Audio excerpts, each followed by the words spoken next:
This Watch Out for Fireballs dispatch for May of 2020 is brought to you by our patrons. If you go to patreon.com/Duckfeed.tv, you too can see what we have on offer and support ya boys.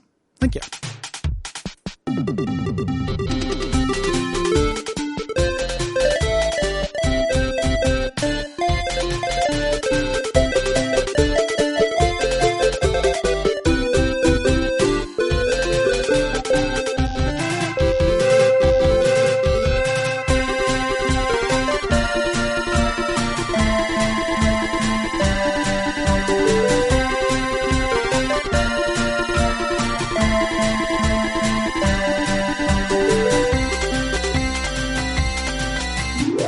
My name is Gary Butterfield. My name is Cole Ross. And you're listening to Watch Out for Fireballs Dispatch for May. Yeah. It's the monthly show where we take your questions and prompts and we read your responses to May's games. Yep. So we're going to hit your Q&A. We're going to talk about the topic. Then we're going to read your responses to Hypnospace Outlaw, Celeste, and Resident Evil 3 Remake. I do not like hit your Q&A. No. Because first of all, it contains within the subset of that hit your A. Which, and then Q is just like, what's that? It's recontextualized he's by the A. insider. He's the insider in the government who sends out the messages. Yeah. And he's the Captain Picard's nemesis. So he deserves a hit. Leave Captain Picard alone. Is he the nemesis? I thought he was just a dude on the ship. Q? Yeah. Whoa. Q, he's like a Mr. Mixed-Picklet character, kind of. Gotcha. Okay. Yeah. Like that imp that followed around Fred Flintstone. Oh, he's like the tiny Wishmaster with the helmet. Quasar or whatever. Okay. Yeah. He's kind of like that, except like more cosmic scale and like a little bit more impish and antagonistic. Gotcha. Yeah. Oh, yeah. Well, no, I just. Are you thinking about Guinan? Who are you thinking about? I don't know. I think maybe I was thinking of Data. Yeah. Oh, yeah. You must have been thinking about Data. Yeah. No, I didn't realize I just pulled down my pants and showed my whole ass, but. Well, I mean, in the Star Trek Next Generation sense, okay, within a very small subset of ass, you pulled down your pants and showed your ass to a microscopic window. Oh yeah. So if anybody can make anything out, they earned it. I care more about the concepts than the characters is the thing. So. Well, the concept is a character. Oh. The entire universe. In some ways, the Federation. In some ways, the characters are concepts. In some ways, the neutral zone is a character. Star Trek. So we're gonna answer your questions and we're going to get started. Mm-hmm. Here, let me take a look here. I'll go ahead and read this question from Greg. Okay. Recently, I've been trying to find solutions to the problem of too many games to play and not enough time. First world problems, right? I'm not lucky enough to be like you guys, and I still trudge to an office for 40 hours a week, even during this virus thing going on. However, I did volunteer, and they are paying extra money. That's great. Yeah. One solution I've come up with is to watch what I call a game video on the game. Several YouTube channels post all the dialogue and cutscenes for a game with little gameplay in between to provide an example, and I found that works very well to let me experience the game without having to play it much, for much less of a time investment. A 40-hour game, for example, could be broken down into a 3-hour-long game video. I do feel a little guilty about experiencing games this way, but I also rationalize it by saying it's an efficient solution to the problem. What do you guys think, and have you ever done this personally? No. I mean, this feels pretty similar to, what people say about the streams that I do. And I imagine, this probably comes a little bit with your Darkest Dungeon, let's play kind of stuff. It's like, I would never play this kind of game, or I would never play this, but I get it vicariously through the video. I mean, it also lines up with, when we do like WAF as a service, people listen to the WAF episodes without having heard it. Or without having played the actual game in question. I don't have any. I think this is pretty common. I mean, it's also basically what Let's Plays are. Yeah. If they tend to take longer because the Let's Plays in real time and have more commentary, but you can find long plays that have no commentary, and you can find text-based Let's Plays at LP Archive that have they're done in screenshots, so they go by much quicker, and they just kind of give you the idea, and then video links to show you. I get this kind of thing. I have no problem with that. There's a YouTube channel, and I think it's Oni Black Mage is the name of it that I subscribed to a long time ago, that just does this with like JRPGs. And I'm trying to remember the reason why I first subscribed to it. But it's like, what is the story of this? Yeah. And it doesn't show all the cutscenes, but it summarizes these games in like about a half hour. You know, so if I'm ever like, someone ever says like, oh man, this game, you know, is trash, but the plot is really cool, I'm like, well, maybe before bed I'll like, you know, put this on. Yeah. You're just kind of broadening your awareness without spending all the time, you know, kind of doing all the bad stuff or the stuff that doesn't really like pique your interest, and actually spending that time. Yeah, good. Yeah, like Greg doesn't have time. Yeah. It's not that he's not interested. It's like he's just working all the time. Yeah, so I think that it's more than it being like getting a chance to get a taste without doing the stuff that piques your interest. I think it's more like video games are an activity and an interest. Yeah, you know, like a hobby. This is you engaging with the hobby and interest of video games without actually playing them. Yeah. And sometimes that's less time consuming, and, you know, that's great. And you can do it like on your commute. Yeah. You know, you can do it through podcast and shit. Yeah. I certainly don't think anybody should feel guilty about doing that. Like, you're not necessarily accountable to somebody. Like, I don't know, maybe we're getting into an argument about the game with somebody. First off, don't argue with people about games. Second off, like, you know, maybe provide that information, say like, oh, I got it here. But like, no, you're not accountable to anybody for how you got that information into you. So, and it's not rare at all. Like in the age of Twitch, you know, streaming and stuff, like this is incredibly common. Yeah. So, you know, like being mad about this almost feels a little bit like being mad that somebody listened to an audiobook version of a book instead of you know, reading it on text. Right. People do that, man. There's that David Lynch thing where he was like, if you watched a movie on your iPhone, you can't say you watched it. I love that video. Do you remember that? Yeah. I mean, I like it too, because he's the guy that says things that like if anyone else said them, I'd be mad. Right. Like if somebody added me that on Twitter, they would go to Block City like really, really quick. But like, you know, David Lynch can say it, and I'm like, oh, you can say anything. You're fucking. Well, it's like his delivery, because he starts off like, you know, talking about like, yes, technology, it's such a thing, but then he just takes a left turn right into, if you've watched it on your fucking phone and you've not fucking seen it, like, which I strongly disagree with. Yes, you know, I in the strongest possible terms. Like, and also like, hey, Christopher Nolan, like, I know that you've got, you know, you put a lot of pride in your work and whatever, but like, I don't know, maybe people can watch your movie at home and it's still the movie that you made. Yeah, it's okay. Maybe stop being quite so precious about how you don't get to control how people consume your art. Yeah. You know, it's in the world. Yeah. I don't know that I have an answer to this, but I want to bring it up. Popo Fashosho writes, do you guys think it's more valuable to expand and perfect a genre or risk something totally new? For example, Super Mario World nailing the 2D platformer, or Jumping Flash exploring a novel way to platform in 3D space? I like both those games. Yeah. Like we need both. Yeah. You know, I think that the latter is more likely to age poorly. Like I actually like Jumping Flash, but like, you know, trying a new thing like that is more likely to just be an experiment that like maybe shouldn't have happened. Yeah. You know, like it's funny. It came up because I was Tony Hawk's in the news because they're doing that remaster, and the people who are doing that are the people who did the isometric Tony Hawk portable games. Oh wow! And like, which are simultaneously neat but really bad. Yeah. Like I think those feel horrible to play, and they were getting really good reviews at the time because they were innovative and like translating something in a difficult way. Yeah. So it had that value, you know, but they don't age very well. Like they're not fun. Yeah. You know, and so they're both valuable. I think that one of them is, you know, Super Mario World is eternal. You know, Jumping Flash is not, even though I like it a lot. Yeah. So I mean, to use probably a metaphor that's only half apt, somebody needs to cut a foot trail before a highway's laid down. Yeah. Right. Yeah. So both are good. That is our cop-out answer. Mark says, do you have any contenders for the best tiny details in games?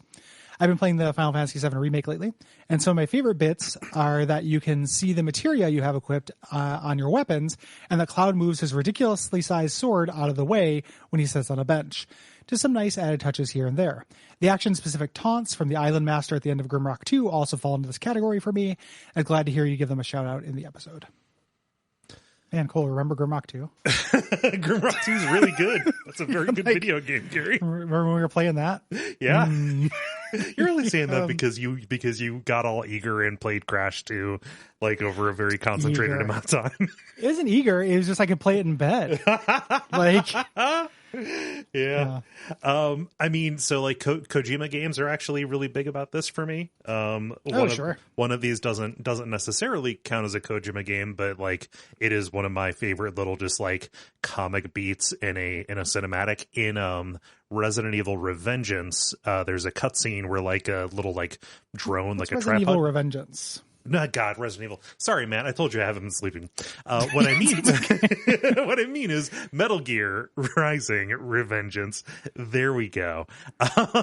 There's a drone. There's like a tripod drone that breaks into a little facility and has to like get some data off of a computer, and it does so by putting in a little USB drive.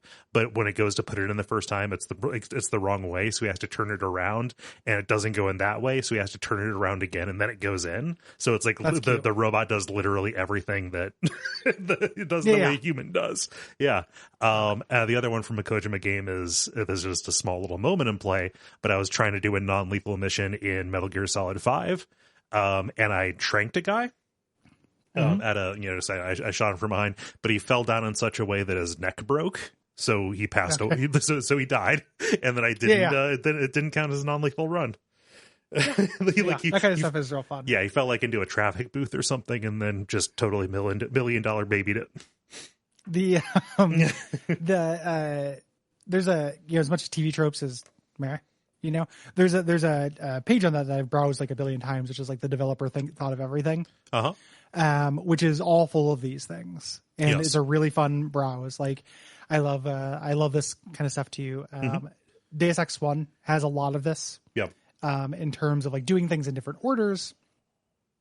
So characters account for it, characters comment on it, specifically in Hong Kong. That chapter is really rich with this. Yeah. Where you like, if you played the game, Maggie Chow is problematic, but when you go there, like you can be, suspicious and paranoid, and you have that player knowledge, but characters will comment on it. Same thing with the greenhouse. Or the cemetery, rather, where you go visit the Illuminati leader. The guy who's the doorman will betray you. If you just kill him, the Illuminati leader will be like, paranoid. I like it. And it's before he does it. Yeah. So it's just like, of course the Illuminati guy would support that kind of thing. Same thing, killing the pilot before finding out about the bomb. Things like that. Like it's really fun when a game will take into account the fact that you can kind of sequence break. Yeah. There's one of these in Resident Evil 3. I forget if we commented on it, but in the final area in the Nest 2, when you're getting the components for the vaccine, you're probably going to read the document that says like, oh, you need the adjuvant and the antigens or whatever. If you go and get those pieces without reading that, the comments that Jill makes are different. So if she's read it, she says, ooh, this must be the adjuvant, or this must be the antigen. If you pick it up, she's just like, ooh, this is one part of the vaccine, or what have you. Oh, she doesn't know the terms for them. Right. Yeah. That's great. That stuff is some of my favorite stuff that video games can do. There's a good thread for this on Something Awful in the games forum as well. It's a long running thread. That is like literally just like favorite little details in games. Yeah, even though sometimes people there will just say something that's like the point of the game. Yeah, that's you're going to run into that. Not a little detail, my man.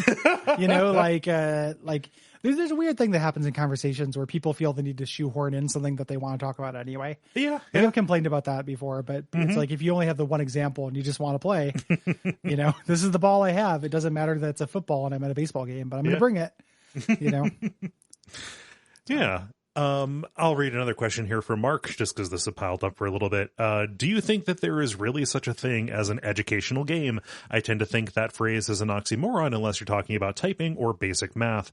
Oregon Trail did teach me what cholera and dysentery were, but I don't think that qualifies as educational in a way that my 5th grade teacher meant.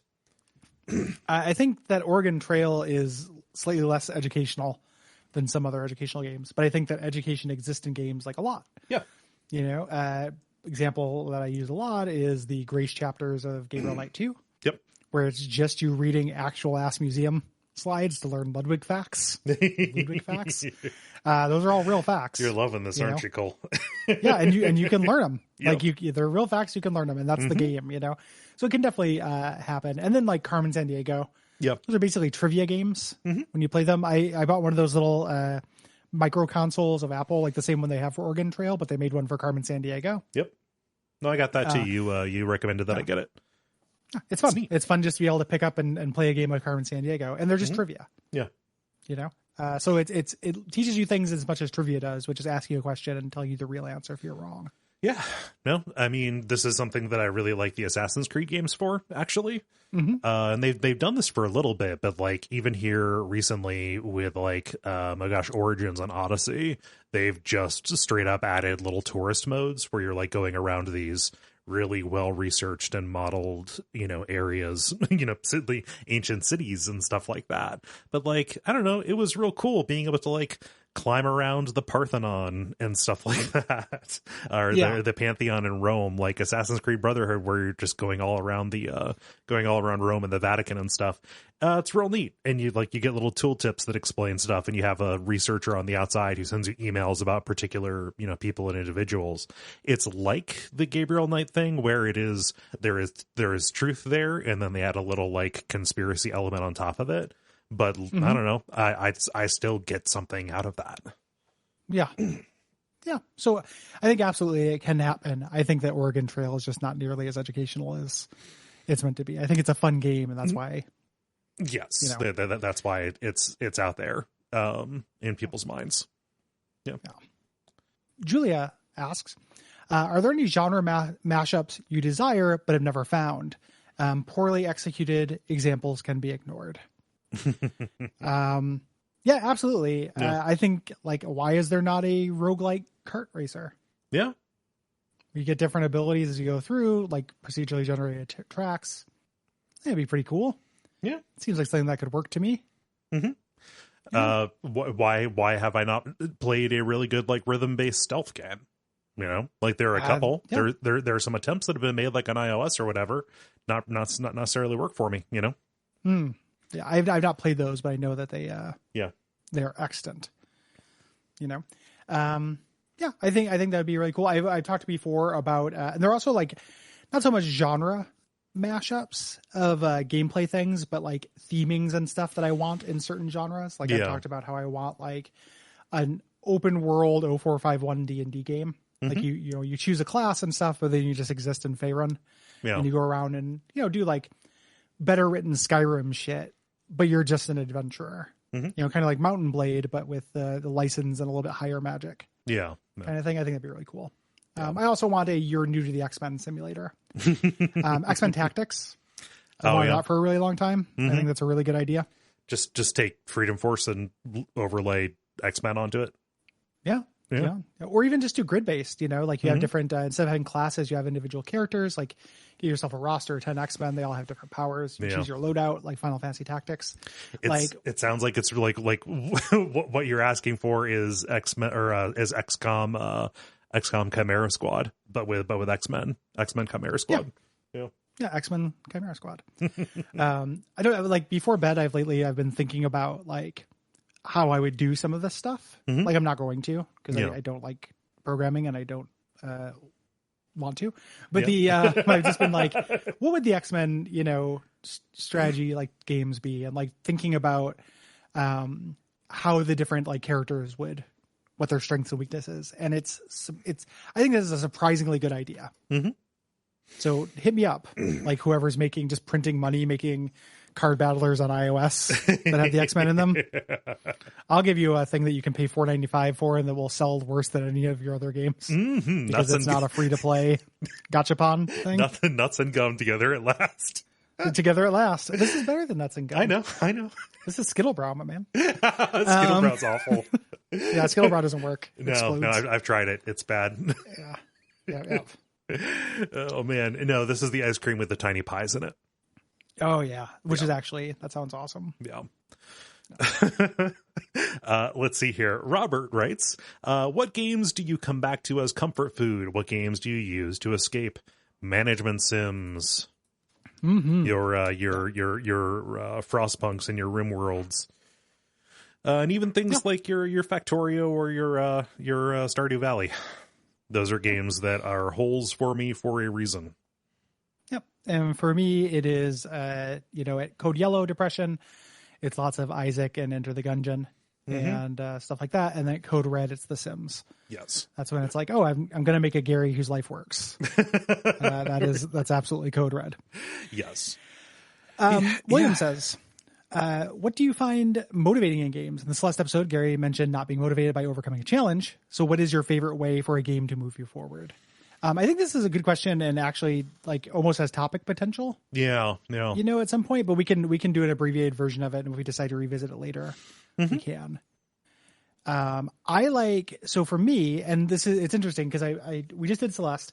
I just wrapped up my Dark Souls 3 modded Let's Play in recording. Like it won't come out for a long time, but I finished recording it and stuff like that. And that made me think a lot about this. And I was thinking about, so a tiny like little parable thing, like the mod I did was a challenge mod, but with lots of ease of use considerations. And there's like easy Cinders, right? Yeah, Cinders. Really cool. We'll do a Bonfireside chat on it at some point. It's great. But there's another mod that's just like, the adversity mod. And I watched someone play that just to see what was different. And what was different was they spent an hour trying to fight Udex Gundyr. Like Udex Gundyr was just so much harder. Yeah. And I was thinking about like, why do I not like that? And for that person, they got to the end of Udex Gundyr and they're like fist pump. Fuck yes. And I realized the reason why I don't like getting stuck on a boss for a very long time like that is because I want to see the next thing. Yep. And that's a big motivator for me in games. Like I want to go over a horizon, see the next level, not necessarily see the next like trick, or whatever. It doesn't have to be like, oh, here's a new platform. It doesn't even have to be like gameplay related. Yeah. It could just be, a little bit more of the plot, new places to explore, new abilities to get. Like I want to see the next thing.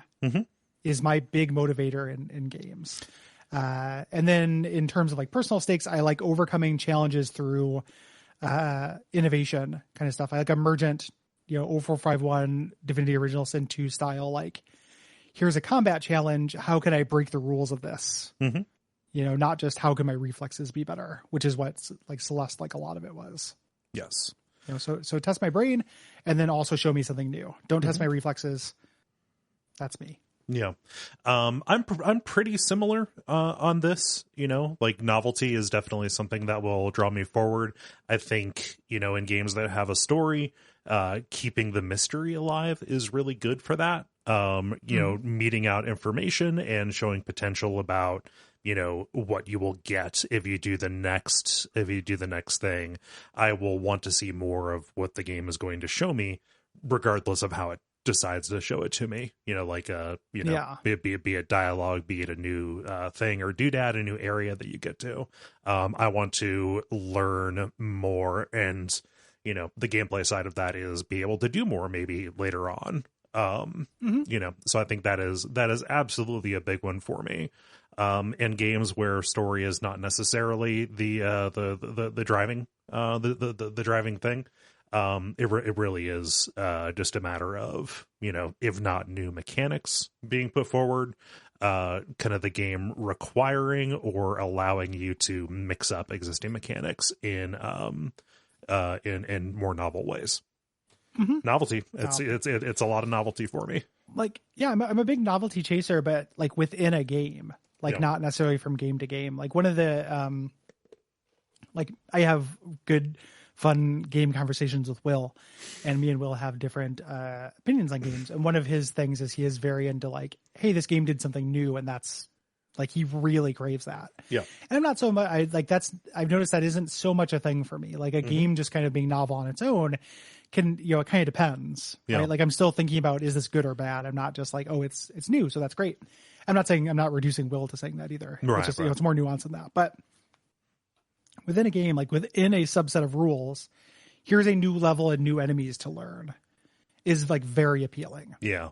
But it's not like, hey, this game, you have to hold the controller upside down. In this game, like you have to control it with your feet. It's not so much stuff like that. Like, right. I guess like there's the line between like gimmick and novelty, or novelty and just progression or newness. Mm-hmm. Like a wider scale novelty or a smaller scale novelty. Yeah. That there's kind of like a delineation there. Mm-hmm. Yeah, I know what you mean. Just more like probably more content is probably what we're disguising with novelty there. Content is what we want. Yes. I'm a gamer and I deserve a treat. Yeah. Yeah, give me I want content and I want it to be above average. So yeah, give that to me. Yeah. Yeah. Is it so hard? Is that so hard? Yeah. Oh, we're just piggies. Feed us. No. Gamer piggies. Yeah. Let's see here. I'll do this one real quick. Matt asks, more of a question for Kole. How would you feel about a Dark Tower video game? Would you want something that followed the books or something set in the world? Perhaps it could be an open world game that was equal parts Red Dead, The Witcher, and Fallout.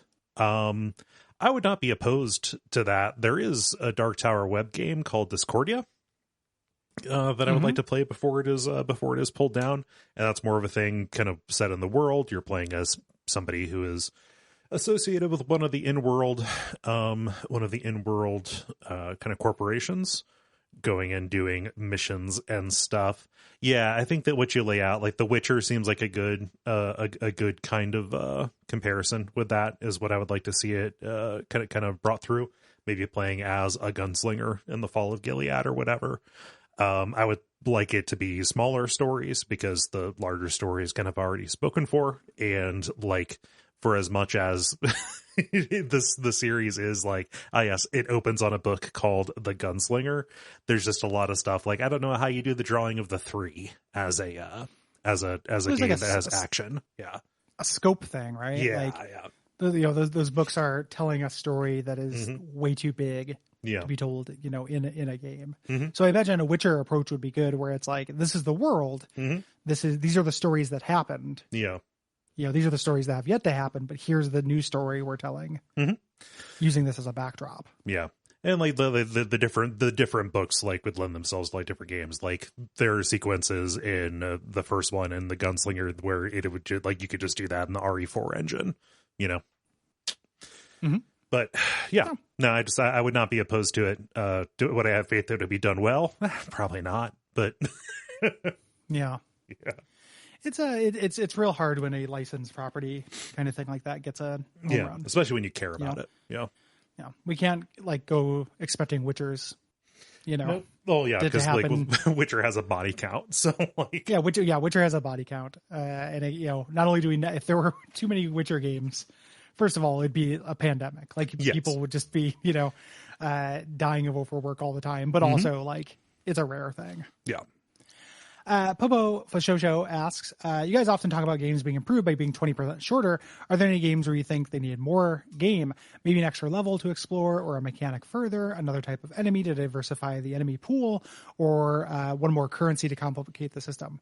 The reason why I wanted to mention this specifically is I think these two ideas are not as exclusive, maybe as it seems. Like, Alan Wake should be 20% shorter by volume, but should definitely have like 3 more enemies. Yeah, and it could do both. Yeah, Resident Evil 3, the remake, like could definitely stand to have an extra level. But I think it has a good amount of enemies and weapons and such. Yeah, no, just like what we are looking for, is better, kind of just more appropriate focus, let's say. Better is too vague. And definitely saying, just generally 20% shorter, that is In a lot of ways, just a really flip way of expressing that we wish that there was more appropriate focus. Yeah. I mean, there are games that I love I like playing tons, and I still think they would probably be an overall, like, leave me wanting more. Yeah. Experience if they're a little shorter. Like, you're talking about Grimrock. Like, I loved Grimrock. Mm-hmm. If that was 20% shorter, I don't think it would hurt it. Same. There's no specific thing I would cut, but I think it would probably be good for the game. Yeah. And that's okay. That's less of a complaint than when something is just already a slog. Like, a lot of times the 20% long thing comes along if it's like an issue of like length and depth. And if the depth isn't good enough, so that 20% too long that Alan Wake feels extremely too long because it's also like 60% not as deep as it needs to be. So it's just it's complicated, but there are definitely games that need more time and more depth for sure. Yeah. And that is almost like a corollary of I cannot think of a game where I would not cut something. Yeah. Even just like minor things, it's, and that's fine. Like it's not damning. Right. Because it's like, things, not everything's going to work as well for every person, so say, okay. Yeah.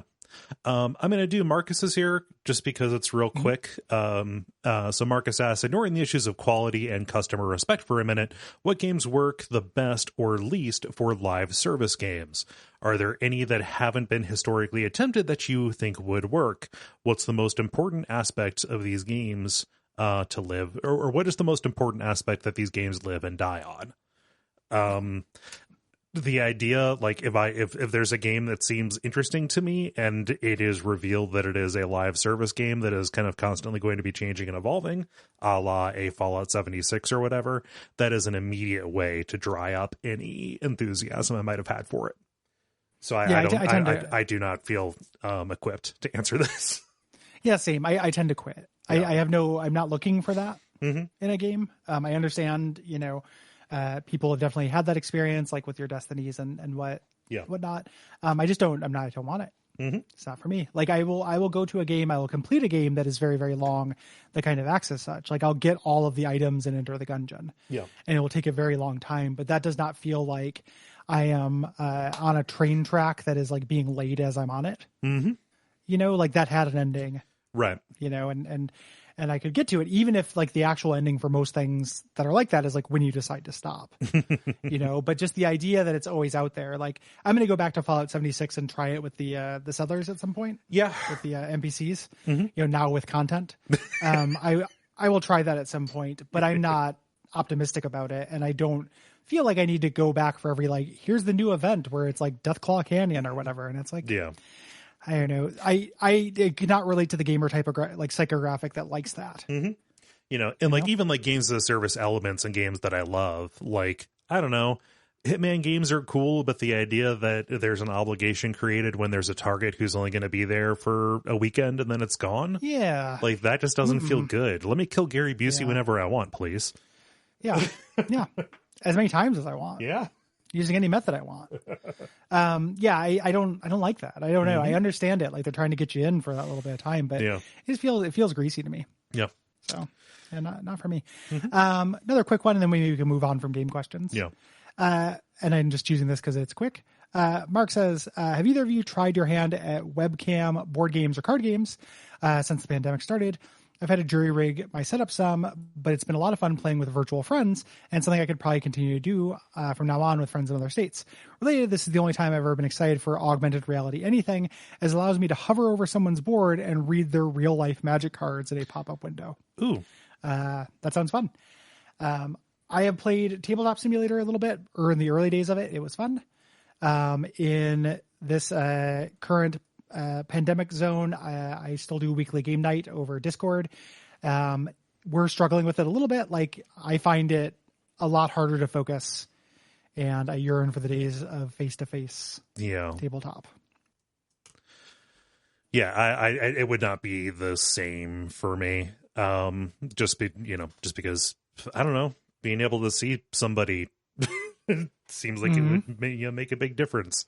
Having a webcam on sucks. Yeah. Yeah, I don't like it. Yeah. I watched a comedy event over Zoom for the first time. Like, people are still doing events and stuff. Yeah, or was this the Bob and Kirk, David Cross one? Yeah. Yeah, the Mr. Show thing. I love those people. It was for charity. It was pretty bad. Yeah. Like, and it was pretty bad because comic timing is extremely difficult over Zoom. Mm-hmm. And everyone had different like volumes on their mics. Yeah. And like people weren't like talking into their mic exactly. And like, it was, I don't regret it because there were some laughs to be had, but like, and because again, it was for charity, but like, boy, there are experiences I do think are much better. Yes. Personally. Yeah. Moving on to live questions here, we have Dan, who has 2 questions, but we'll throw them in. First one here: if you each had the opportunity to work on an upcoming title of your choice, what would it be, and in what capacity or department would you work in? I love game soundtracks and the like, and the Skyrim soundtrack significantly more than the game itself. So Elder Scrolls 6 for me as the composer. So upcoming game.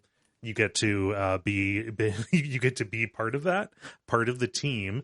Assuming, I don't know, it might be the X-Men Tactics game. What have you, Gary? Yeah. Yeah. I mean, if that's not coming out, sadly, but I do basically have the entire pitch in my head. And it's basically done, people. Just hire me to design it and give me some people and it will happen. Yeah. So that's really up there. Obviously, like, it would be fun to be brought in on Elden Ring stuff. Yeah. I don't think it will happen though, because I do think that, like, us being comparatively cool on Sekiro kind of shows us being a little bit out of step with what that developer like ultimately wants. I just went through the Ring City very recently, and fuck, dude, it is exactly as hateful as I remembered. Like, so that would be an answer if I just had unlimited power, but it's not realistic. I even hedge my wishes.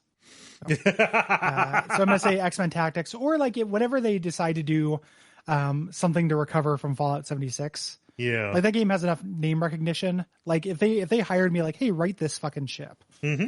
Like, I think I would have a lot of fun with that. Yeah. So. For me, like, it would be real cool to be brought on to like the Medium or Scorn. Either of those new kind of horror games coming out, one based on H.R. Giger, the other based on like the art style of Beksinski, like to be brought on as like a scenario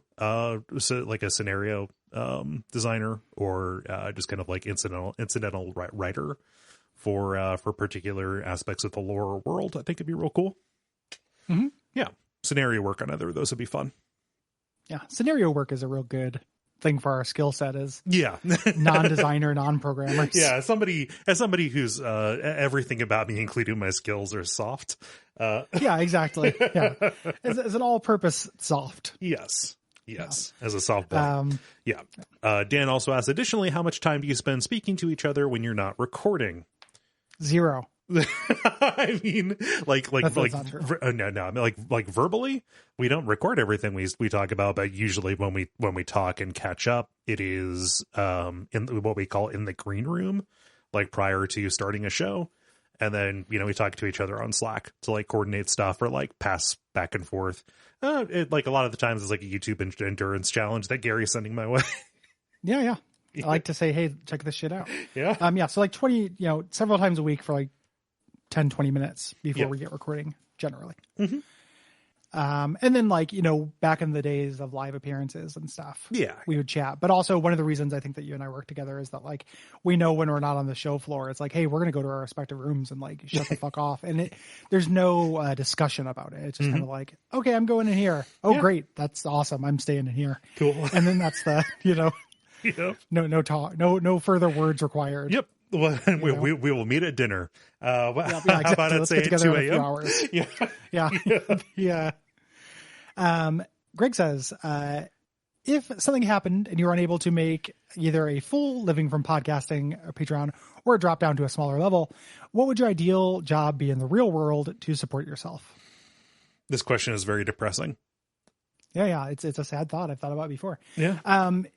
I've thought one of my soft goals for this whole venture in general is to engender enough faith in me that I could make a incredibly modest living through people supporting whatever I wanted to do. Yeah. So if the network died and I could get, enough people to follow me over to like the Gary Butterfield Patreon, where I do YouTube videos or some version of this, or I do music or something like that, and could make like poverty wages. Yeah. And then move to, like go on Zillow and go for whole country and sort lowest to highest and buy an auction property, in the middle of nowhere. And just like, I can get internet there and the mortgage will be $190 a month, which those kind of things exist. I would do it before I would go like work at a Starbucks or a Target, I think, or try to get back into like, I did clerical stuff for universities. That was my professional life before this. I didn't like it. Yeah. No. I don't want to do it anymore. So I would still, anything I could do to stay independent. Yes. Basically. Independence would be kind of necessary for me. In general, my plan would be probably pretty similar to yours, to yours, Gary. But yeah, like I think that, if kind of direct funding and independence were not there, I don't know, probably just go back to agency work, stuff like that. Get involved in animation again. I have those skills. It doesn't have to be nightmarish. It just happened to be that the company that I worked for was awful. So yeah, it happens. Yeah. And like I've talked about before, like people sometimes take the trajectory we're in and become consultants for game stuff. And I think that'd be fun, but yeah, the hustle, like client work part of it, like going and that part sounds really bad to me. So I'd have to collaborate with some people to do that. And that's not something I'd be against doing, but it feels less sustainable than buying a condemned shack in Idaho. In Idaho. It sounds significantly more my speed. Yeah. Is to sort Detroit on Zillow from lowest to highest and find a place with a non-working bathtub and just go to town, Yeah, Gary's doing he's doing synth experiments in a Quonset hut outside of Duluth. Yeah, exactly. And if you can patronize at $20, you get a weekly live stream of the hut. Yeah. I peel up one layer of the basement every $1,000 I get, and see what's in the new strata. The Jello. On one of my driving routes that I do when I just feel like getting out of the house, there's a cool Quonset hut that I would love to live in. That'd be real cool. Yeah. Yeah. I was looking at, I don't know what it was. I've been having like a lot of nostalgia, and I was looking on Zillow at my my hometown, just because I was like, it was basically like rent porn or mortgage porn, like, oh, like this 2,000 square feet 4-bedroom house is selling for $76,000 because DeKalb, Illinois, because the you have to live in DeKalb, Illinois bonus keeps getting higher and higher. And they had a bunch of these like condemned auction places that I had walked by as a kid. Oh, yeah. Like I would see this like creepy old shack in the middle of a copse of trees and be like, oh, like I wonder what's in there as a kid. And now I could buy it. Yep. And actually solve that mystery. It's a really weird feeling. Yeah. Like that would be a strange thing to do, but I could find out what's in that house finally. Is it bones? It's probably bones. Good bones. Probably bones. Yeah. Bones and old newspapers. That's my guess right now, but there's only one way to find out. It's winning this auction. So just gonna bid it up. Yeah. It's very tempting. So no, I mean, what you're describing is basically how I found my house, Yeah. So you like, find yourself a shack. Yeah. Get yourself a shack. Moving on to media questions here. Callum says, for Gary, I'm curious as to the way that you play the Iron Kingdoms. Do you play within universe or homebrew, unleashed or standard? We have done all four. Okay. In my gaming group. When we played Iron Kingdoms, I've never run Iron Kingdoms, just as a clarification. My very good GM friend Levi has always done it. Okay. We've done the standard mode, We did Unleashed, and then when we did the standard mode, we did it in the universe, and then also he did that Dark Souls hack, which was homebrew. Gotcha. So we've done both. Nice. Or done all 4. So yeah, fun stuff. Andrew says, what was the first non-pornographic nudity you recall seeing in media? Mine was the stripper popping out of the cake in Under Siege. I was about 7. Yeah, that was Andrew's, not yours, Gary. Oh, I'm sorry. No. The way that you said it. The way I said it. Yeah. The way you said it made it sound like it was. That was all the question. Yes, that was all the question. So Andrew was getting. Yeah, Andrew is the one who saw the stripper in Under Siege. Whereas I did not. Yeah. I remember, so this likely wasn't the first, but when I was a preteen horn dog, I remember going out to my my stepdad's movie room and pulling back. Like, I remember hearing, there's nudity in this movie called Blade Runner. And I opened it up, and like, there is a stripper character in that. It's not straight. You don't see everything that's cast in shadow, but like, I remember like just watching it, like, okay, when's it going to be here? And then realizing, this is actually like a really cool movie. So there we go. I do not know if this is my first, but it has a surprising chance to be. And it sounds like a comedy answer. It's not. As a kid, I liked the Howard the Duck movie a lot. And there are some crusty feather tits. Yeah. That is the movie I liked that is the oldest movie I remember that I liked that I know had nudity. The other movies I know that I liked from that time are like Gremlins and Labyrinth and stuff. Which were made for kids. You know what? I remembered one from earlier than that. I remember like I was probably like maybe 7 or so, and my dad showed me Airplane, right? Because Airplane is a fun movie, basically like a live action cartoon or whatever. But like in the scene where, like they announce, is there a pilot on the plane? And then everybody starts going nuts, and it's complete bedlam. And to illustrate how crazy it is, there's a nun that like walks by with these gigantic swinging tits. I was like, whoa, that's surprising to me as a 7-year-old. What are those? Yeah. Probably Airplane. Remember them? Yeah. Early nudity. Yeah. Ironically, that was the last pair of tits I also saw. Well, you just watched Airplane on TBS on Sunday. Yeah, So. I just assume that every time I see a pair of tits in real life, they're not covered with feathers; they're a different thing. Yes. That's not the same thing. You got to have this fucking weird feathers. Weirdly, you imprinted on the duck. Yeah, that's my moment. It's mommy.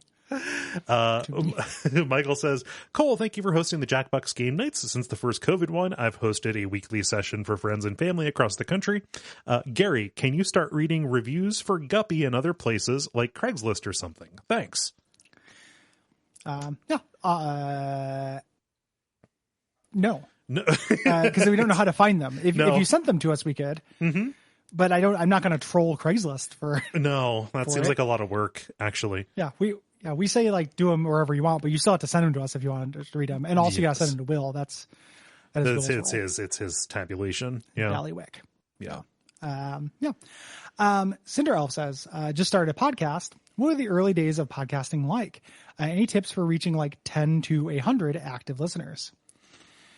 This is something we answered variations on this before, but always happy to go over our tight 3 or whatever on advice for this. Are we interpreting what are the early days of podcasting like for us, or early days like both of us got started at the end of the aughts?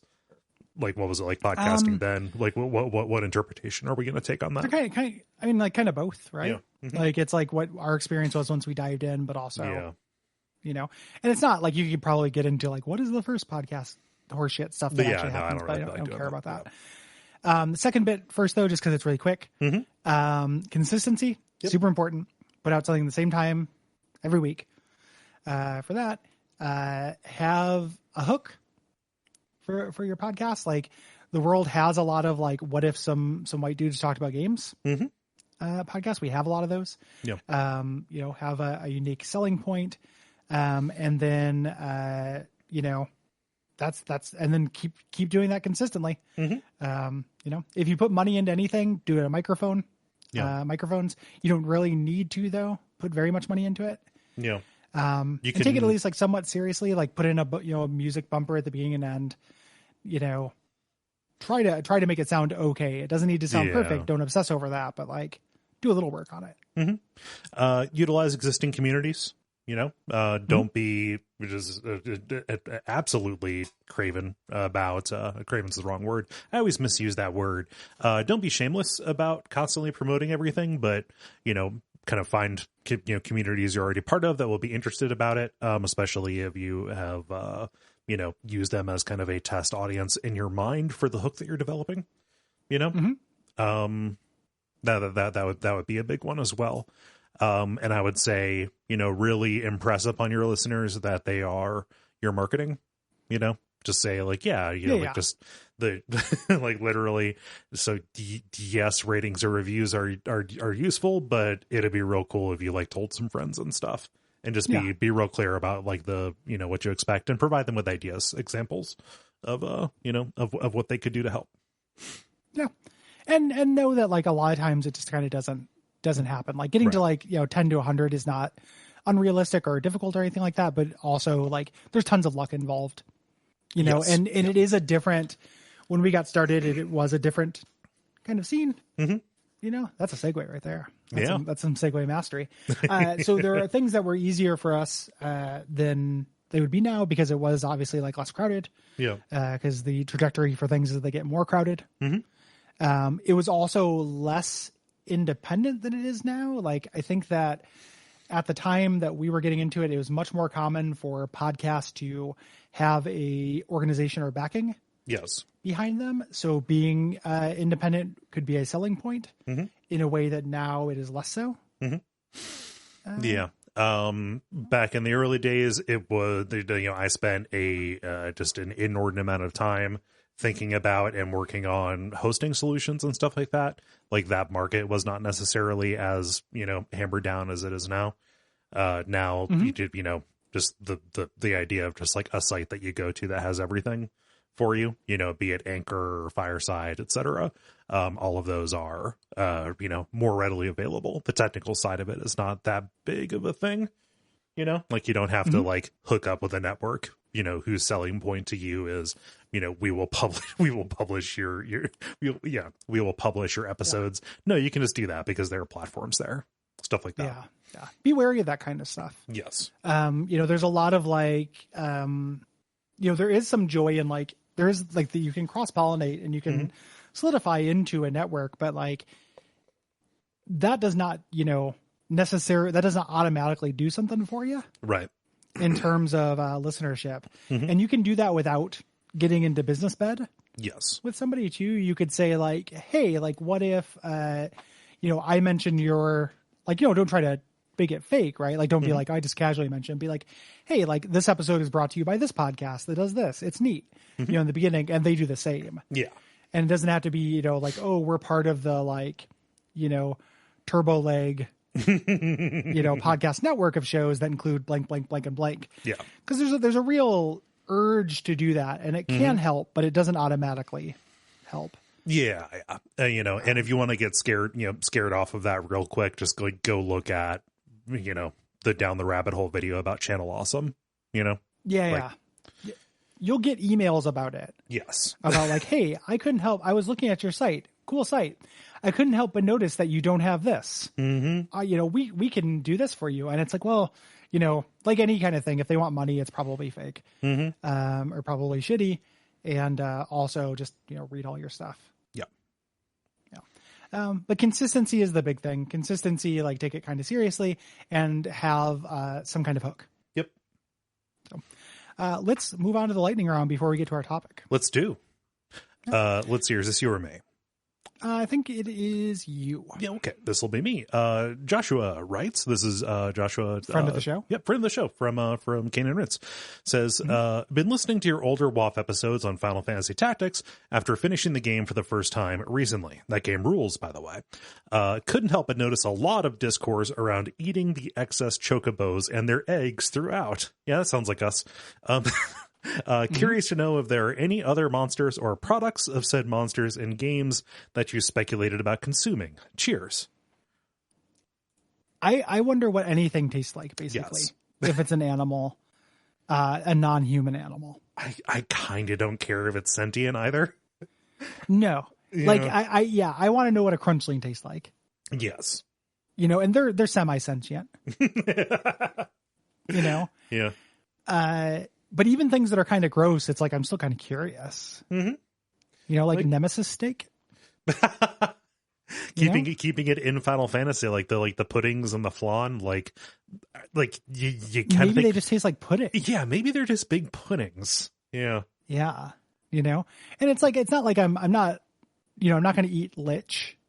You're not going to eat a Marlboro. No, you're not. You know, because that's obviously. Yeah, you're not going to eat something poisonous. that's obviously going to curse you. Yeah. Yeah. Not looking to get cursed, but if it's just like an animal. Yeah. Like, you know, like a pan-fried cactor sounds like it'd be pretty good, you know? Totally. Yeah. Like you could, like if you go to an authentic, you know, restaurant, you can get a cactor taco. You know, it's like, and you can also get tongue and like all that stuff. Yeah. On there, like, yeah, like why tongue? not? I thought about eating like just Pokemon would be fucking delicious. If I didn't already know that I don't like tongue, lick a tongue would be great. But I mean, me and Brayden did a whole like which Pokemon is tastiest. Yes. Like thing. Like this is a consistent property. Even when I don't talk about it, I'm like, I wonder what that would be like if you ate it. Yeah. Yeah. No, we talked about it during Beholder Fest. We talked about just what would it be like to slice one of these bad boys up and fry them.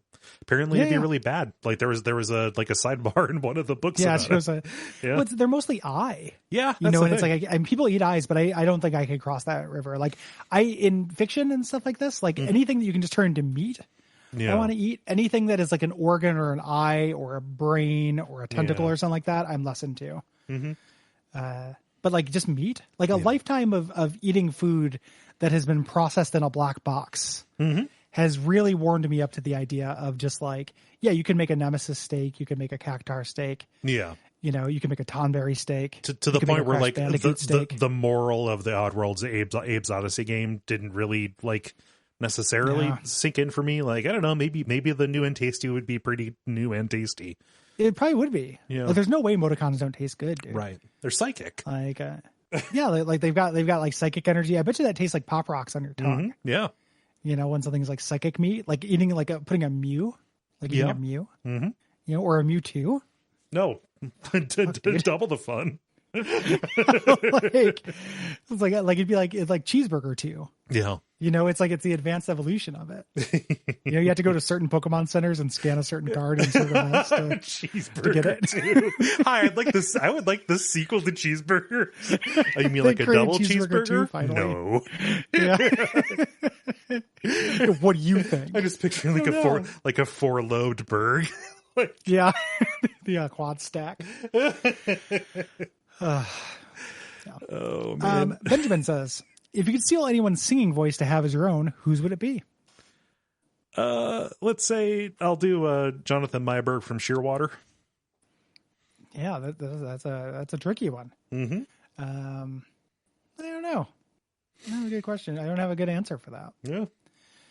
No, there are lots of singers I like. Yeah. And for different reasons. Yeah, different reasons. I think that I think I sing too much to answer that question. Yeah. It would make Motorhead a ripoff band. It would, yeah, I suppose that would also be the case. Well, you're stealing it as well, so one presumes that the other would no longer exist. Yeah, I'd have to choose somebody who I don't like that much. I had to pick like a band where I don't like the band, but I like the singer a lot. Ooh, yeah. You know. And if I could turn it on, if I could like use it whenever I want to, but switch back into Gary voice whenever I want, Macy Gray. But you already do a very good Macy Gray, Gary. It's incredibly good. But if I could do it as indistinguishable, like I could like get fake college speaking engagements and stuff through tricking them with my stolen voice. Just go on the Macy Gray circuit. Yeah. Like do all the convention signings she does and stuff. Yeah. Yeah. Oh, Jesus. This will be me. Matt Bixler, hello. Writes, what are some of your big rule exemptions when it comes to personal taste? For example, I find traditional JRPGs to be a huge bore, but Earthbound is one of my favorite games of all time. Yeah, it's hard to say. Like I have that same experience with JRPGs. I loved Earthbound, but it's not one of my favorite games of all time because I played it late. I like it. Big exception. Like I love I love like Super Baseball 2020. I'm not a big baseball game guy. That's a stock example, but that's definitely one of them. I'm turned off by a lot of anime aesthetic and, tropes and things like that, but there are particular works, specifically like in visual novel kind of stuff that I am way into. Like I'm rewatching the Steins Gate anime right now in lieu of replaying the visual novels, because Jala just finished Steins Gate 0 and she wants to talk about those. So that is a big exception for me. Like the story of that kind of transcends the look, I guess, or the tropiness of it. Same thing with like Danganronpa, stuff like that. How many times they explain Schrodinger's cat? It doesn't necessarily happen that much there. Well, just 2 or 3 times per game. Of course, yes. Yeah. So like that is an aesthetic that I am not necessarily a huge fan of, but there are particular works in it that I will make an exception for. And I always forget this, but since I'm going through a real resurgence, I have so much affection for Left 4 Dead. Yeah. I don't like playing video games against other people, but I've been watching a Left 4 Dead tournament, 1 game per night, and it's giving me big sports feels. Nice. Really close matches, and I'm like really excited about it. I'm going to record a Duckfeed Presents about it once I've finished up the tournament, but it's like 32 games and all the brackets and stuff, but incredibly fun. It's like I have no interest in doing this. Right. Like, but as a spectator, you're getting like, are you invested in teams or is it? Yeah. Oh, nice. Yeah. I mean, I'm still early on, so it's still, but I've been picking a team. Like I think we talked about this in like the Gary and Kole talk about sports, but I don't understand how people choose team loyalties, like other than just you're from there. Where you were born. Yeah. Yeah. Like where you're born. But since this doesn't factor that and I don't know their personalities, I choose based on like logo. And then when they do the war rooms, which is when they go into their chat during big moments, which people don't seem like douchebags and which teams have women on them. Yeah. Generally, and those get my favor. And then, I've been following them. It's been really fun. Watched one last night and the team I liked, lost by like just an incredibly small number of points in a real clutch kind of thing. And I was like, oh man, I'm having an emotion about this. That's fucking weird. Nice. Yeah. Sean says, if you could show H.P. Lovecraft one current within the last 15 years, horror movie, what would it be? Get Out. Oh, that's a really good one. Yeah. No, I thought about this a lot, and I don't know that I have a better answer than that. That's a very good answer. But The Lighthouse, I would be very curious. Oh, sure. I would be very curious to see how he would react to the vulgarity in that, though. Would H.P. Lovecraft be down with the idea of fucking a steak? No. No, he would not. Not in any universe would he be down for that. So, but it would still be, I don't think he would like Get Out. This but is to do violence to a racist. Yeah, is the idea here. Yep. So yeah. Let's hear. Mark writes, what is your vote for the best or your favorite Genesis RPG besides Shadowrun? The one that has my most nostalgia is Phantasy Star 2, which is like largely soundtrack based. Yeah. I think the game is actually pretty bad. There are lots of mazes and teleporter mazes and stuff, but I do have a lot of affection for that cast and characters, and the soundtrack absolutely bops. Yeah. Genesis was never an RPG, an RPG system for me. So I would either have to sideload one of these, like what was the Star, not Star Command, Star Command, Star Control. Starflight, yeah, whatever we sideloaded into the Toe Jam and Earl episode, or Phantasy Star 4, because those are like literally the only 2 things that could qualify outside of Shadowrun that I've played, which would be stuff for the show. If Starflight counts, I would choose Starflight. Yeah, but that's a weird genre. Very, very much so. But I do have more affection for Phantasy Star 2 than 4, even though 4 is a better game. Scott says, I've never played an adventure game, but would like to try one. What would y'all recommend for a newcomer to the genre? That's a tricky question. Yeah. Like, cause there's a lot of, similar to like, that's one of those genres that has a lot of, kind of tropes and hallmarks that I think are conventionally kind of bad game design. Mm-hmm. Like a lot of the time. Yeah. I mean, if you're absolutely new to them and you are talking about like classic style ones, I would steer you away from Sierra and toward LucasArts because, you know, they're not going to punish you. You're not going to get, you know, deaths. You know, that's not going to be there to discourage you. But like, I would not point somebody directly to like Monkey Island 2. I would say, hey, maybe try Monkey Island 1. Or do like Thimbleweed Park. So I thought about that. Thimbleweed Park is hard. But it's got an easy mode. And it's got that hint system. Yeah. You can just call that number whenever you want and get hints. Like an in-game hint system is a real big something that I think I would really like if I was just learning adventure game logic. Because like my temptation would be to say like The Walking Dead, like a no mechanics please game, but that doesn't really. I don't feel like that is an adventure game, but it's not teaching you very much about the genre. No, it's. I mean, it is teaching you about a transition away from mechanics and adventure games. Yeah, like it is kind of not founding a new genre, but you know, becoming an apotheosis of that. You could do like Monkey Island 1 and just know that if you get stuck, just set it a limit. Like I want to chew on this problem for a half hour. Yeah. And once you chew on the problem for a half hour and you want to see more of the game, just look up the solution and then try to backwards think about how the solution, like how the developers might have expected you to come at that solution. Yeah. And that will teach you adventure game logic enough to be like literate in the genre. Yeah. Well, you could also do the deluxe version of those because that has a hint system built into it as well. Oh yeah. And Universal Hint System is awesome. Yes. For adventure games. So that will also teach you kind of the language of those puzzles. Oh, here's another one that I would say. It depends on if you have any affection for the property, but the Strong Bad's cool game for attractive people. The pre-Walking Dead Telltale game about the Homestar Runner universe. Those are very good entry points. Those have good, fun adventure game puzzles.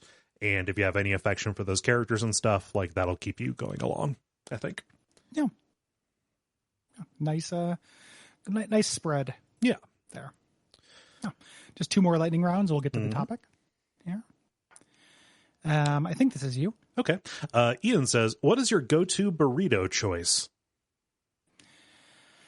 Boy, haven't had a burrito in a while. Oh man, I would kill for a burrito. I love a burrito. Like I just don't. I'm trying to eat better. Yeah. And also, there aren't a lot of places nearby that have really good ones. Portland, probably not necessarily a very good burrito town. It's not a bad burrito town. I just don't. There's none near me. Like there's a place nearby that has the absolutely unfortunate name of Tight Tacos that opened. Yeah, that's ghoulish. I know. It sucks. That place actually has really good burritos, and I had one burrito from there, but then COVID happened. So I've been back. And it's good. Like they make the tortilla like as you get the burrito. Oh, damn. So that's real good. Yeah. So I don't know, like some kind of like steak, sour cream, fajita fixins. Yeah. The fajita vegetables are necessary. I prefer black beans to pinto. Yeah. Same. I will either do steak or I like a carne asada or a barbacoa. Like a good like shredded braised kind of thing, you know, with lots of moisture and flavor. I think that's always very good. I also really like a breakfast burrito. Oh yeah, like a scrambled egg burrito quite a bit. Like that's a good way to launder eggs into your body. If you are a person who does not just fry up an egg and eat it, like you know me. Like I cannot eat a plain egg. I cannot eat an unadorned egg. That is so weird. I just don't like the texture. Okay. Yeah. You know, it's like even if I get a breakfast with them, I mix it in with potatoes or toast or bacon or anything that's with, and then it fixes it. It's good flavor. It's just kind of weird. It's very soft. Yeah. Yeah. You know? It's like yogurt, but it comes out of an animal. Yogurt. Hey, Gary. What do you think yogurt's made of? Huh? Oh, I'm not a scientist. Okay. Antu says, what is keeping you sane during these uncertain times? What is giving you hope? Absolutely nothing. Absolutely nothing, buddy. Yeah. I don't live in the realm of hope. Yeah. That's not the kind of thing I do. You know, I don't think about the future very often. in a general sense. Yeah. And I have stopped thinking that anybody is going to help us. I do not mean to be cavalier about this, or like if anybody is actually feeling, I don't want to make anybody feel worse. Just look at my Twitter to see how I am dealing with this. So like my actual life has not changed very much from the way that it was before. So I'm lucky in that regard. But like when it comes to just any idea that, from the actual disease to itself to how the Great Depression that's going to result is going to be handled, I do not see any ripcord that can be pulled. There is no way out. We're going to step on every single rake, and there is going to be a human cost coming out of it. Yeah. And all I can do is hope and pray, which is a crazy thing for somebody who doesn't believe in God to say, but just hope and pray that it will not hurt the people that I care about. Yeah. No faith in leadership. Yeah. At all. And no faith in meaningful leadership change. Mm-hmm. So it's like, I try to stay right-sized about it because I'm very lucky and I will probably be okay. Yep. I just care if other people aren't okay. Yes. And that's not true of everyone. I'm not saying that to virtue signal. It's just kind of like some people don't, just don't think about that often. And I do. And it makes me very sad. And I spend a lot of time, you plug into the internet and it's like a weird bad news hose of just like, hey, these idiots are in charge and these people are dying and people are trapped on cruise ships and they're throwing themselves in the ocean rather than, spend another minute. And there's all this just like flood of just fiction, like atrocities that feel like fiction. Yes. That I know are true. And the only way that I've been able to operate in that water is to limit my time thinking about the water I'm in, and not think too much about the future of the water. Yes. And definitely try not to think about the tub slowly draining around us, which is what is happening. Yeah. It's wild times, and a lot of people see that, and there is a way to, like, this is a weird thing where, like, usually I invent a straw man when I'm feeling defensive about something. And this is something where I think that if some of the straw man's like, you're overreacting, like probably, maybe a little bit, maybe, like maybe a little bit. I'm open to the idea. I would be very happy to be overreacting. Like, it'd be awesome. if the reality was better than what was in my head, fuck yeah. But it's a weird thing where it's like, I'm like, if I'm like halfway through with my life, if I'm lucky, and that is a weird blessing because I do feel like things might get worse and I might miss it. Yeah. Like I might miss as bad as it gets in terms of like climate stuff and things like that. And that is a weird, profoundly selfish thought to be like, I'm glad I won't have to deal with that because I will be dead. Yeah. But it is a real feeling that I have of just being like, man, fuck, that sounds awful. Yeah. Don't want to do that. Yeah. So, that's fun, right? That's a good answer. I say, I definitely, not bleak, I worry that we would have made somebody's day worse through this than better, which is what I, try not to do. But all I can think about is like everybody was real concerned about it. But the second it became apparent that the people who were most vulnerable to this were the people who are already just the most vulnerable anyway, namely, Black and brown communities and the poor. And then all of a sudden the powers that be, the current administration deciding, we can just like let them die because we didn't care about them anyway. So let's just let her rip, baby. It's fucking bleak. It's fucked. It is as bleak as possible.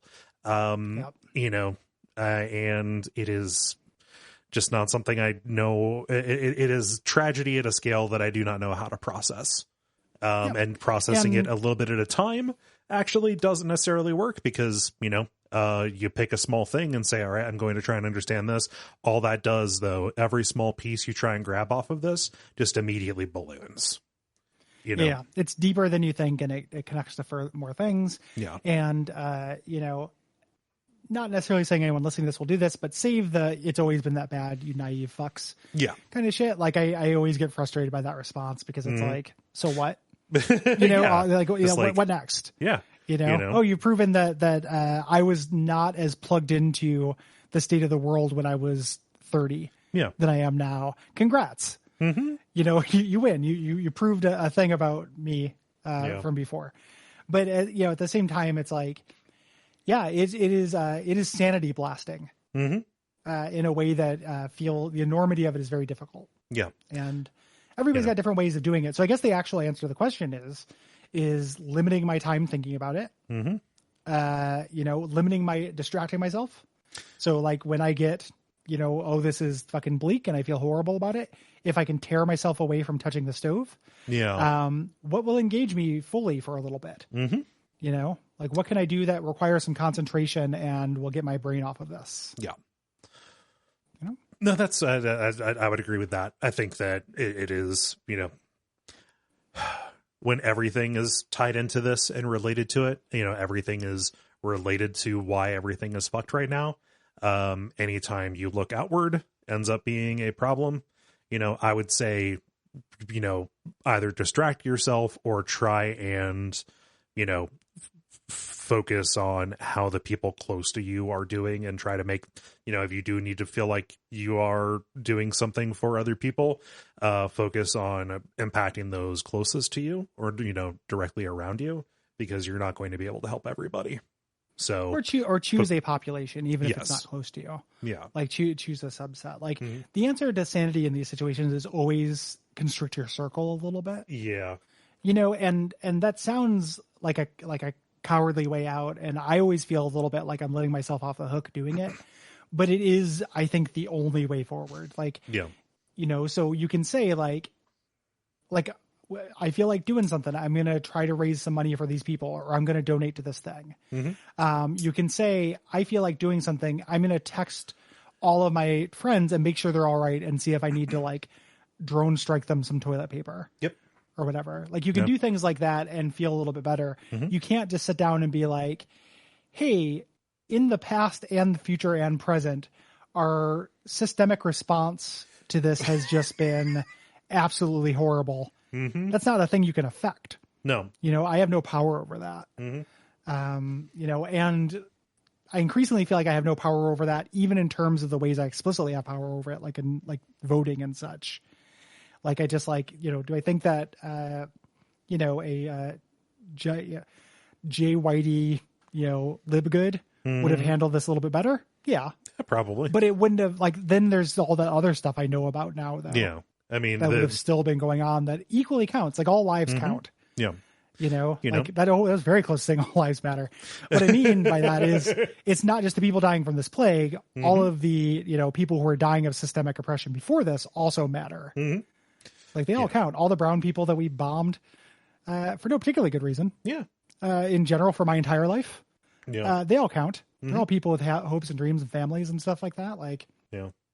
And, you know, additionally, like, you know, when it comes to like the voting kind of thing, like, I don't know, one of the things that really is bumming me out about this is that we have fallen into the same pattern of, you know, just very short-sighted politicization of it. See the culture war fight over masks or whatever. That would not have been any better. In fact, would have been worse if we had, you know, somebody who was nominally on our team or, you know, wore our team's branding, you know, in there, you know, like people would still, you know, they would be more insistent on, you know, killing everybody around them. Like if you had Obama in the White House telling everybody to wear masks, the no mask parties would be way more horrendous and spread way more disease than they do now. Yeah. And that is not me saying that it is a good thing that Trump is in the office. Please do not represent it as that. Just like the levers of power that we have, you know, if we voted in somebody who was competent, like a competent response would still have the same backfiring that is happening right now. Yeah. Perhaps more. Yeah, perhaps more. Because it's all pretty bleak. Because our country is broken. It's a very, very broken people. Yeah. And culture war stuff is really exhausting. Yeah. And I say that even as somebody who participates in it from time to time. Yep.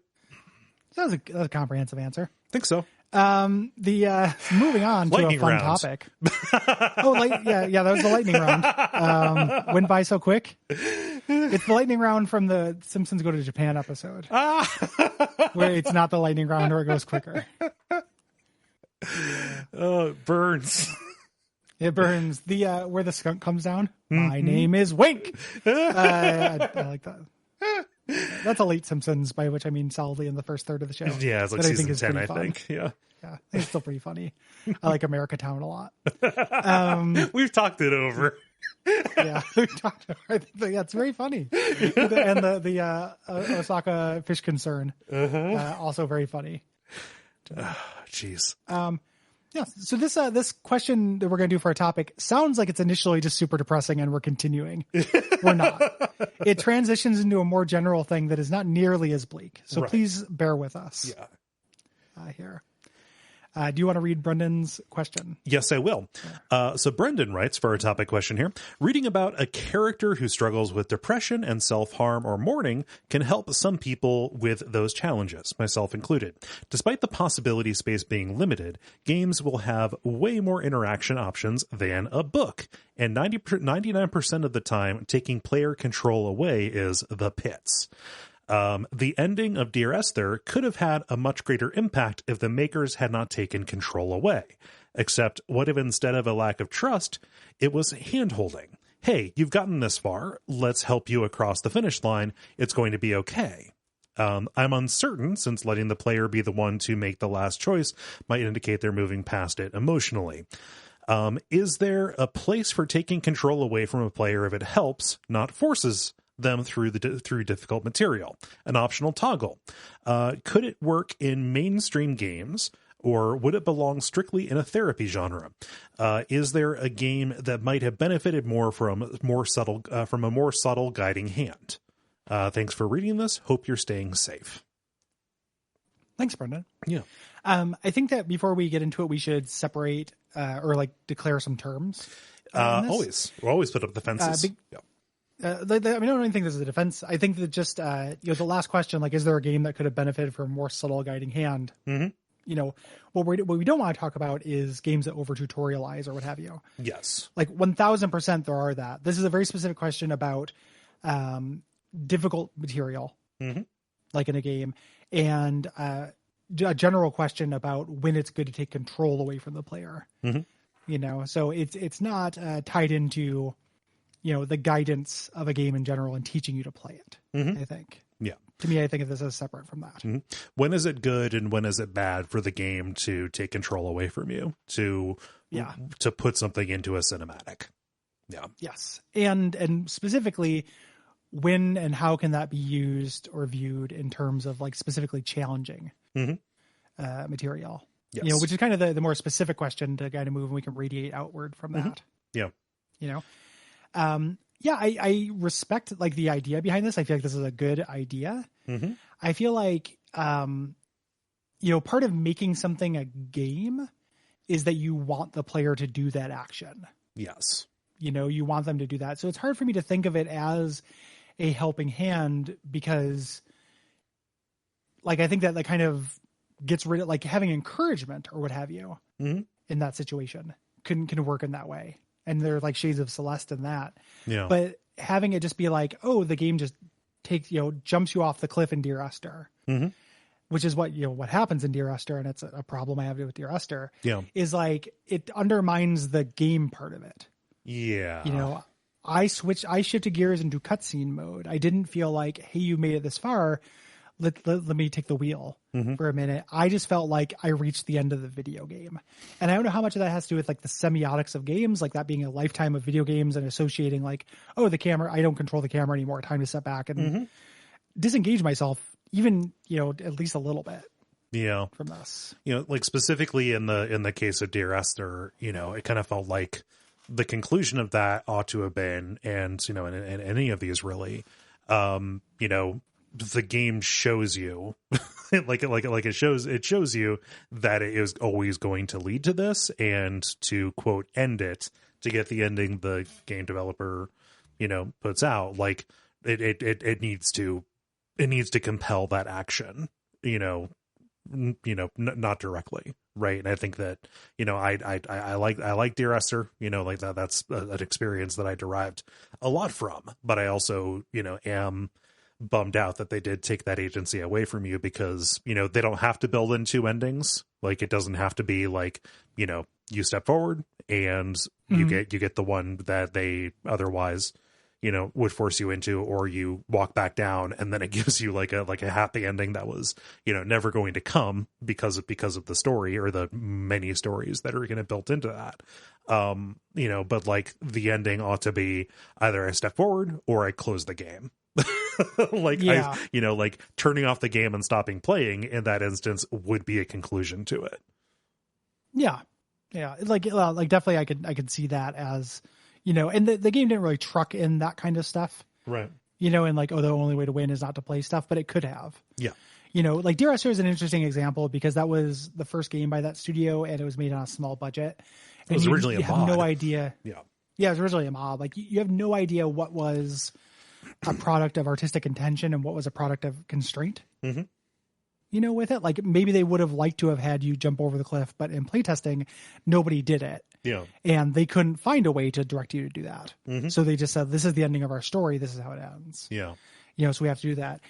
The read that Brendan has is very charitable. Like, hey, let's help you out. But it's also like you jumping off a cliff. Yeah. Like that feels a little weird with the like, hey, let me help you cross the finish line and getting over this thing. Mm-hmm. That doesn't feel like the story of that game to me. And it feels like it would, it does take away.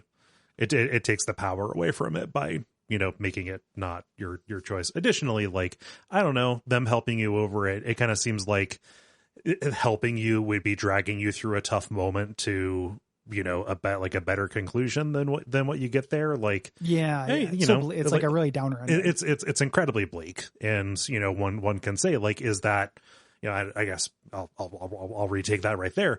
It might be worth some hemming and hawing or somebody more qualified than me asking the question or trying to answer the question. Like, is that is that a good way to depict suicide? Was that actually like, respectful, was that worth and doing? Accurate, and yeah. Was that yeah. And in terms of like specifically difficult material, in terms of like not challenging like Celeste challenging, but challenging like intense material, it's hard for me to think of how that would work. If the idea, like, you're playing the Cat Lady or you're playing Silent Hill 2 and you are knee deep in really, really dark psychosexual themes, the game, that game is about getting over something, but they tend not to have a triumphant outlook to them. So one of those games being like, here, let me help you by wresting control away from you would feel contrary to the intent of the game. Like most games, I think, secretly are cheering you on, but present as very neutral.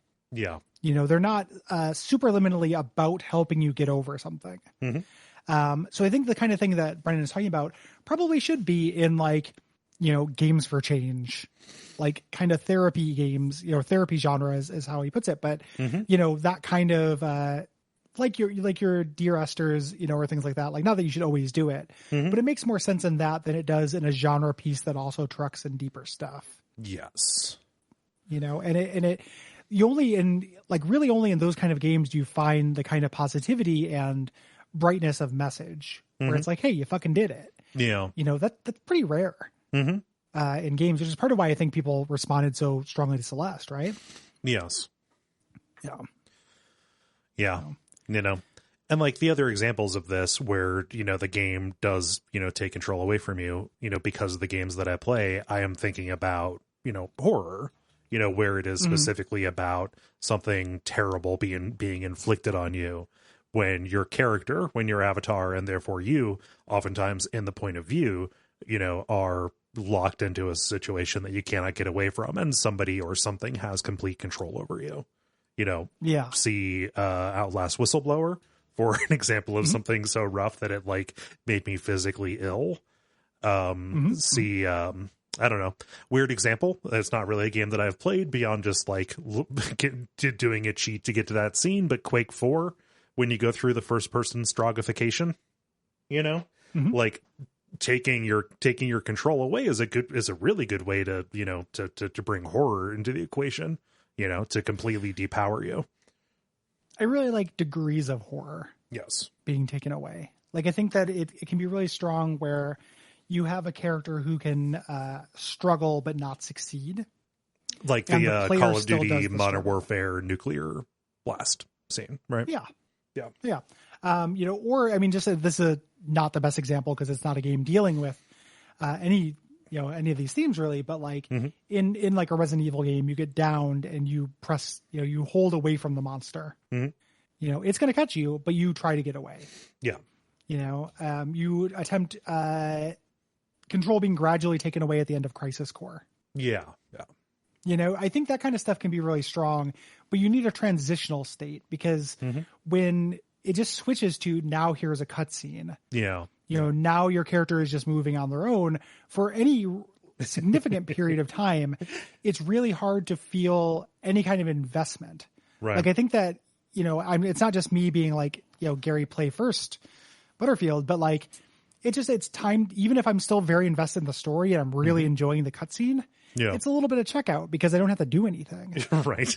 I just like, it's like, my hands can stop. And I think that even for people who are really invested in the story, parts of your brain deactivate. Yeah. Like you can enjoy that feeling and you can love it and you can really, really dig that in games, but it definitely turns off a part of your brain, I think. Yeah. And also trying to have your cake and eat it too causes, let's say some just really bad anti-patterns or like, let's say, compensatory mechanics that ruin entire decades of the medium, say like QTEs.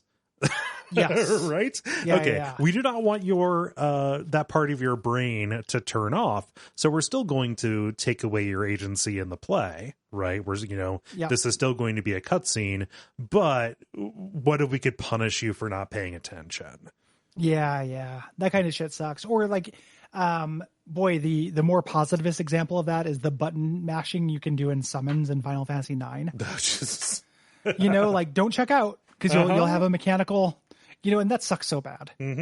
Like it's so, and if you were just playing an unrelated game of like Parappa the Rappa during that, it would be better, but it still also sucks. Yeah.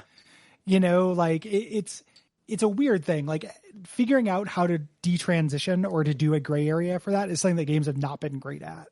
No. Like take away some control. And when it happens, when it works, I do really like it. Right. Those examples, but you were right in that like sloppily splitting the difference fucking sucks. Well, especially the when other way it's to sloppily split the difference is to get the flooded district in Dishonored, or to get the any level in Max Payne where they take your weapons away. Like, oh, we're going to depower you and then force you through a very difficult section. In a mode of play that we have not ever required of you before, or we've not built this game around. Yeah. And that can be done well, right? Like you can do a depowering segment just fine. Yeah. And you can do it to tell it, like make a point, right? Like I think about the scene in Hotline Miami. Yeah. When you go to the hospital and stuff. And it's like, oh, this controls like shit and I can't shoot. But it's short. It's only a couple levels. It's taking away a degree of control to make a point. Yeah. I think that like the general takeaway of this is that like taking away control is something that you should do with intentionality. Yeah. It's like if you don't have to do it to make a point, you can do it just to do exposition, which is usually what happens, right? Yes. Like control is taken away because some characters are going to talk and we don't want to have a Half-Life situation where you're just trying to get up on the highest shelf in the room while people are discussing important stuff, so that's fine. But the best ways to do it, the ways that feel the most helpful in terms, it's not so much like the developer giving you a leg up to help you get over a challenge. It's a developer being like, here, pay attention to this. Yeah. Contrast it with what came before and after. This will help you get the point. Yes. Of the game. Like in Hotline Miami, it helps you get the point. Yeah. I think is the idea. And getting back to, do we, if the intention is to kind of like force you as the player and as the avatar through something that is very difficult that you would not willingly do. I mean, my kind of response to that would be yes, if that is the point of what you're trying to make. Okay. But also, I don't know, there are probably things you can do to invisibly guide. You can put up the rails. You can close doors behind the player. You can build in more motivation. You can, nudge them, even, visually. You can like redesign the weird scaffolding that you're on at the end of Dear Esther to make the conclusion, Even if that literally just closed behind you, like every time you turned your back, you couldn't go further back down. Mm-hmm. That's really effective. It fits the metaphor. Yes. That they're going for. Like, it is, even at its best, taking control away directly feels like it is a compromise and is not the most elegant solution to what you're trying to do. Yes. And that even plays for, like, when I was mentioning, cutscenes where they have to give exposition and stuff. Like, characters telling me a story is my least favorite way that a game can convey information to me. Yes. I would much rather have that be incidental dialogue or dialogue I opt into or environmental storytelling or signage or things I pick up and read or anything else. Yeah. Than just like, here, watch these two characters talk. Yes. It feels a little bit like a failure of imagination. It doesn't mean it's always damning, and there are no reasons to ever do it, but it doesn't, I think that it is gone too frequently. Yes. Also just petty annoyances, taking away my control to show the characters doing something that I could have done in play. That's really frustrating. Yeah, it's really frustrating. I don't know. I would have liked to have done that fight, please. I really hate it when they take away control to show a way cooler version of what you can do. Yep. And then you immediately just like fall on your face. It's so stupid. Like, the example I always think about that is the mandatory cutscene that plays every time you get into the Batmobile in Arkham Knight. Yeah. And it just shows this like awesome, like, car commercial for the Batmobile. And then I immediately just hit a tree that won't fall down for some reason. Because it's a tree in a video game. Yeah. Yeah. It's a tree in a video game. Trees don't fall down. And I'm like, this is so stupid. Yeah. Like, what is the point of this cutscene? You took away control from me when you could have just had me jump in the car and go, and it is clinging, you're not helping me. You're not doing anything other than trying to look cool. Yeah. And, that's a terrible reason to do something in a game. Absolutely. To cool. Like, because it looks cool. It's like you could, having your player character do something that looks cool. Great. Showing a cutscene of people looking cool. Very rarely a good look. Yeah. For the player or for an enemy. That's why in my X-Men Tactics game, I'm not going to have Colossus, when you join up, just like single-handedly body the Juggernaut to show how cool he is. No. I'm not going to fall into that trap, Yeah. So Juggernaut's going to be a fun boss battle where you have to use everyone's abilities together. To get that fucking helmet off of them. Get the helmet off. Yeah. Nightcrawler, perhaps. Yeah. So I think that's probably about it. I think so. Yeah. Thank you, Brendan. Thank you. Brendan actually wrote that on a comment, I think, on last month's dispatch. I was like, hey, write that in again. Gotcha. So we get it. So yeah. Nice. Let's read some responses. Let's do that. Starting here with Hypnospace Outlaw. People came out in force. So. Yeah. Just to clarify something at the top here, I did have to jettison some of the responses because a lot of you came in. So jettison's the wrong word. I had to omit some responses. So it's pronounced Jetson. Jetson. I had to jetson some responses. We had to Jane stop this crazy thing, those responses. Yeah. Will next month's crop of games elicit the same passion? The obscure adventure game, platformer, and game I'm finding out like a lot of people think is a lesser portable Castlevania, even though I am loving it. What? So, weird. Yeah. Huh. Yeah. It's really surprising. Like, a surprising number of people are like, oh yeah, that's solidly in the bottom half of portable Castlevanias. And I'm like, what the fuck, dude? How can it be in the bottom half? Weird. Yeah. Okay. I don't. Oh. It's good. But yeah, some people don't like it. So Andrew says via contact, I immediately played through Hypnospace Outlaw after listening to the first few minutes of the episode. Thank you for recommending this fantastic and surprisingly melancholy game. It's not an unpopular opinion to say that the internet sucks now and has for a while. So much of the nostalgia for the Web 1.0 days comes from that longing for a pre-social media era of weird, handcrafted web pages. But this game, while seemingly an exercise in nostalgia at first, doesn't shy away from the grosser aspects of the web back then either. How then, just as much as now, the internet has always been a place where misinformation and cruelty existed alongside community and creativity. But for every homophobic Zane page hack, a moment in this game that hit me hard as a gay dude, there were wonderful little gardens of uselessness, like Ashley's Spinning Planets, pages made just for the sake of making pages. We all need more chaff like that in our lives. Agreed. Gary, have you heard about NeoCities? No. I can kind of surmise what it might be. Yeah, no, it's just it is a free platform for making GeoCities like sites, but with kind of like modern backend kind of stuff. I'm real tempted to redo KoleRoss.com and NeoCities. So yeah, that sounds fun. Yeah, I like the idea of that quite a bit. Gary Kahn writes on via contact saying, "There's a moment I love in media where something happens and I immediately have to stop, walk away from it, and spend 15 minutes pacing around my kitchen, digesting what happened. It only happens when there are characters I recognize and care about, a world that has absorbed me into it, and a personal stake in that world for me. Hypnospace Outlaw absolutely triggered that feeling for me in a way that is still memorable and satisfying a year later. I could write an essay here listing all the little details I love about this game, but none of us have the time for that. Suffice to say, the developers did a wonderful job creating a nostalgic world full of characters I recognize from my own online life, and told a story about how online communities shape themselves and how the owners of those communities fail them in a way that is still applicable today as platform holders create half-measure policies that are harmful to society as a whole. I really loved this game. It's got a lot of the right kind of heart, and I'll be right there for whatever the developers do next." Yeah, same. Yep. Jerry Kahn sponsored the episode. Yes. Just as a reminder. So that's awesome. Mm-hmm. A lot of the right agreed. kind of heart is a good way to put it, I think. Really good way to put it. Yeah. I think.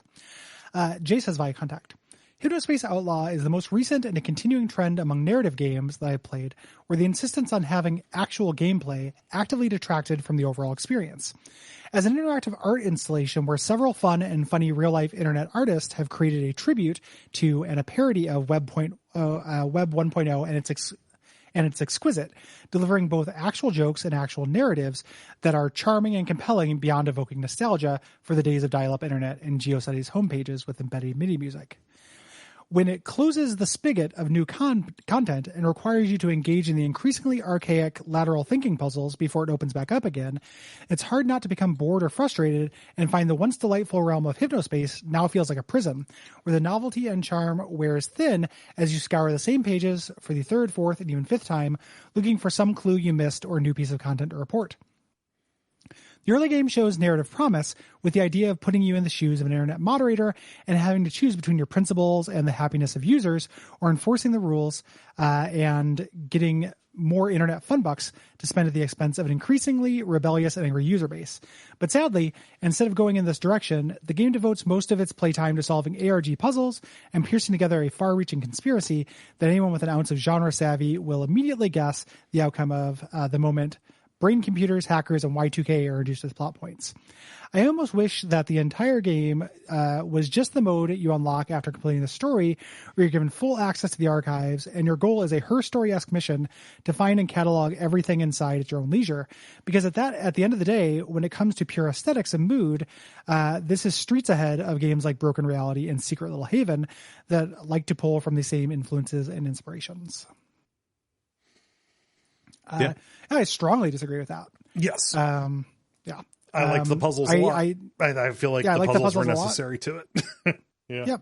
It made me engage with the material in a way that I would not have otherwise. Mm-hmm. I go back and forth on how into like, I am a pendulum on my feelings on, no mechanics, please, as an indie game movement. And I think I'm swinging back the other way a little bit with it. I think like when I first played, Gone Home and Dear Esther and stuff, which are games I like and do have mechanics. I was much more friendly to the idea of like, just let me exist in a space. And I'm going back the other way now where engagement is going to make me appreciate the space a lot more.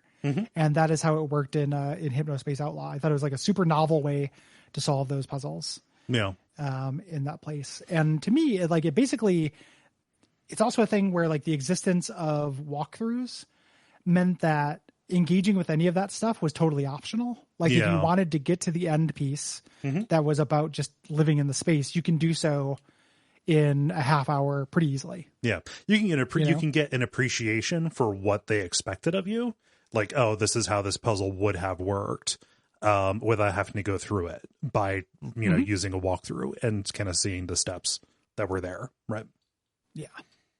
So, I would not be surprised if that was a fairly common kind of discussion point, Mm-hmm. you know, when this game came out Yeah. in like the kind of the art game kind of community. Especially like You know? I like what's here. I like it aesthetically. I like the writing, you know, et cetera. And down the line, I like the characters. What do the mechanics add to this? And I think that's, you know, there's a certain element of taste there. Yeah. Like for me, they added a lot. For me, they changed the way that I engaged in things, and they were valuable on their own. Yes. Yeah. Yeah. So Cool. So I've got one here that I'm anonymizing just because of who this person works for, and I'm also kind of just going to summarize it here. But we had somebody write in via contact. So during the Hypnospace Outlaw episode, I mentioned kind of an anecdote about Microsoft employees publicly protesting the use of HoloLens in a Department of Defense contract. And I think that I said something along the lines of it was used to increase the lethality of targeting. We do have a listener who wrote in saying like, hey, actually I work at the DoD and I know about this particular thing. And they say the way the story was represented wasn't necessarily accurate. The people who were protesting were not people who had worked on HoloLens or, you know, didn't really like have a lot of insight into what was going on. And because it was classified, people within, you know, the company and also in the public kind of assumed the worst of it when the project, you know, the stated version, the stated purpose of the project was to reduce civilian casualties, to use the technology for that. You know, I'm not gonna, this is me, Cole, I'm not going to make a representation about what's true, but I did want to pass this along, you know, from a listener who has more information than I do, and kind of like let people draw their own conclusions. You know, I summarized it, you know, with incomplete information before. Just want to correct the record here or add to it. Let's say. I think in the context, like you were summarizing a news story. Yes. That was related to the stuff in the game. So yeah, knowing that the news story was not necessarily the whole story is valuable and is like something we should definitely like point out and stuff, but it was a real world example of the kind of thing. Yeah. That, you know, we are kind of talking about. So I feel like you're in the clear. Yeah. Of people's reactions to the tech that they are working adjacent to being used for purposes they may not be ideologically aligned with, let's say. Yeah. Like that definitely happens. Like whether it happened in this specific case or not, you know, if our goal was to set out and research an example of that, we could have found a slam dunk and researched it more than just like, oh yeah, I heard of that story. That you know, it's also good that you made them anonymous since it was Grimes. Yeah. So we didn't. She's got a lot on her plate right now. Yeah, you know, with Elon red pilling or whatever. And red pilling husband, the Department of Defense. What's going on with Grimes and the DoD? Oh, nothing. That was the joke. Oh, gotcha. Because they're the person who wrote in. Gotcha. But she's got a horrible baby. Making fun of that baby is punching up. Yeah, that baby will never live in the same world as you. Yeah. Gordon says via contact, on the last day of Hypnospace Outlaw, I had a really clever thought. I got paid for removing violations, but received nothing for flagging people for banning. Even worse, a banned user couldn't make violations. So if I just keep this Zane kid around, I could keep on milking him for violations. God damn, I'm a clever bastard. What could go wrong? Hypnospace Outlaw's presentation of death hit me hard because it's very similar to the way I've experienced it in my life. It comes randomly, instantly, and there's nothing good to be taken from it. No narrative arcs were concluded. They just ended in the middle of whatever they were doing. Yeah. And for the first time in a video game, I actually felt guilty. I could have saved Zane's life. Instead, I decided to bend the rules and make some extra hypno coins. I felt a dreadful connection to Dylan. Under pressure, overworked, just bending a few guidelines here and there. He didn't mean to kill anybody. Could I really judge him? What would I do if I had been in the same place of the player character? In the end, I thought that the only moral thing was to accept my part in the death of Zane and let the truth be known. Dylan had too much to answer for, and it was just too cruel to watch Tim trying to forgive himself for deaths that he was not responsible for. The game was over, but it really hammered home how thoughtless and selfish actions cause so much suffering in the world. The really unsettling thing is that it's not impossible that I could find myself in a situation like that last day, but in real life. I can only hope that I'd be a better person than I was in Hypnospace Outlaw. I love the idea of farming Zane. Yeah. I watched the most recent ContraPoints video, which, you know, take that, you know, people have different opinions on her. Yep. Let's just leave it at that. But she introduced me to the idea of the lol cow. Which I did not know about. No, like a Chris Chan. Thing. Yeah. Yes. Yeah. And this is a really good response. One of the things I know I harp on this piece of media a lot, or not harp, reverse harp. But I love the sympathy that is shown in the series Chernobyl. Oh yeah. For the people at work, like the denouement of that, of like, yeah, they did it, but they also did it because of huge systemic failures that they, thought there was an out, and this was their training. They had no way not to know that. And it makes the psychology of the villains of that movie, the villains, the perpetrators, make a lot more sense. Like, they're not shown as sympathetic, they're shitty, but also they did not have real information. And I think that movie also, in a weird way, shares some kind of like sympathy for the devil, kind of vibes. Yeah. Well, I mean, it's also something that The Wire manages to pull off for most of its run, which is these are imperfect people who are at the sway of the system, that is rotten from the top to the bottom, and they are not rotten for being part of it. They cannot get out of it. Yeah. There's a weird, that series does such a great trick where it's like, we have our principled villain and then he just gives way. Yeah. And it's like, the person who's not playing the game, and it's just like super fucked up. Yeah.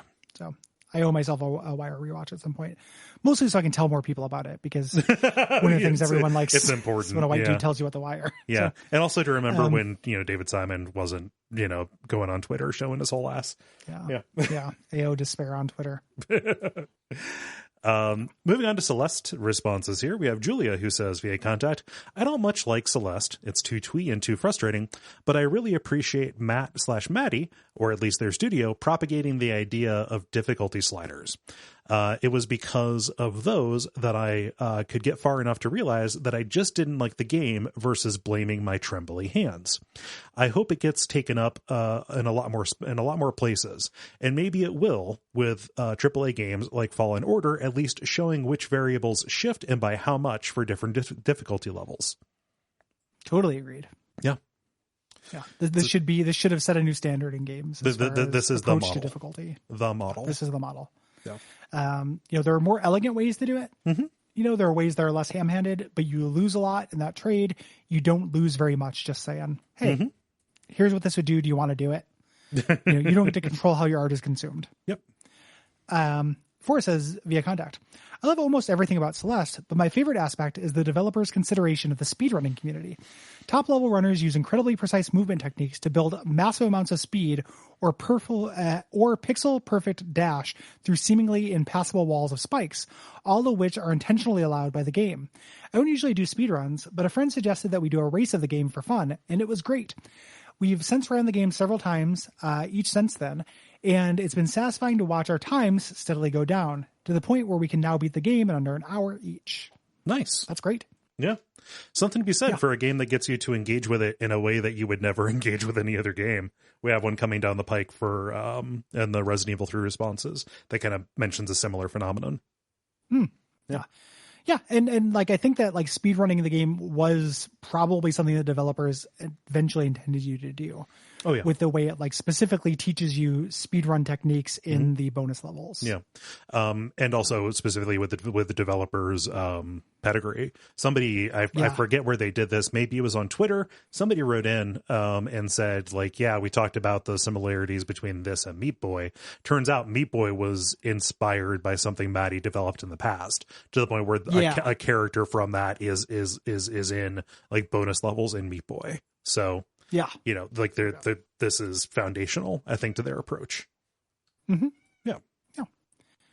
What does Moonborn say? Moonborn says via contact, going to out myself as the action gamer again by writing in about Celeste's boss fight with Battlein.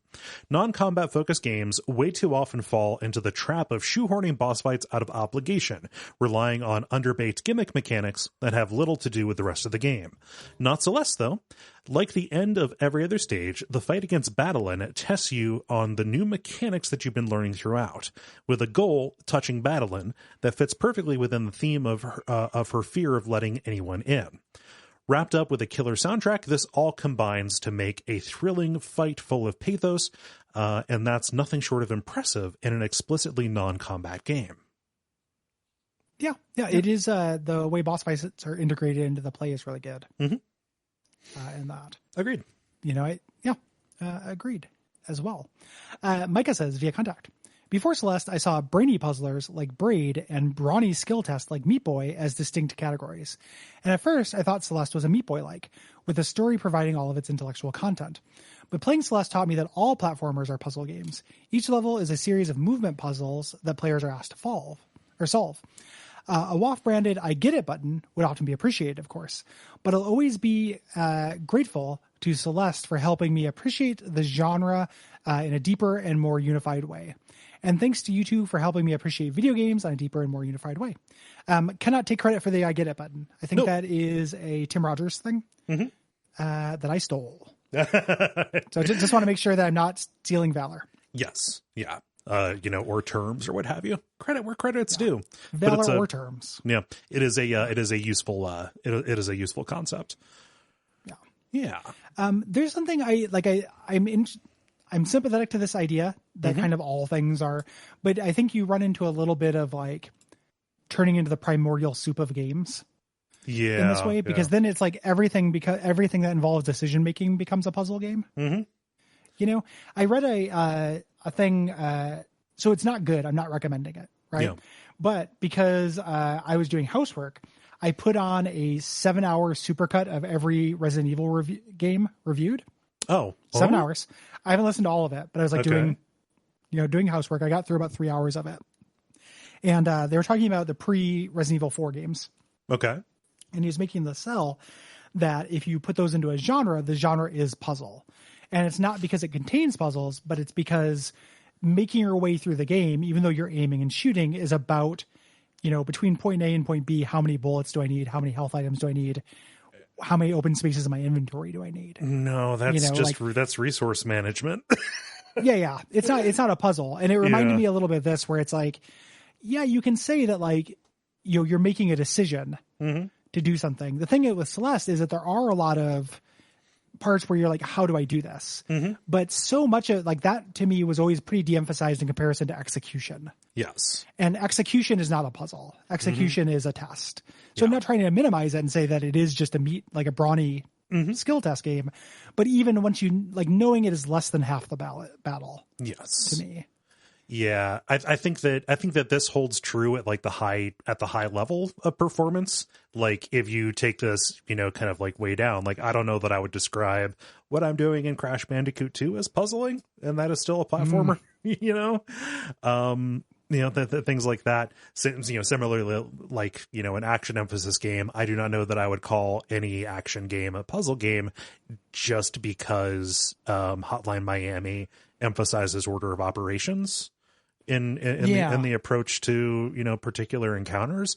I think that this is true for a limited scope of very of games that are designed with a high level of consideration.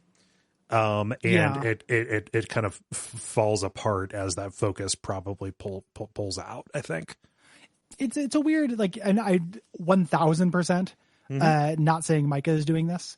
But there's a weird way of like genre gerrymandering you can do that makes everything become everything. There's like a Retronauts where one of the guests argues that Super Mario World is a Metroidvania, and it is very frustrating to me because it's like, on one hand you can do the mental calculation to justify that.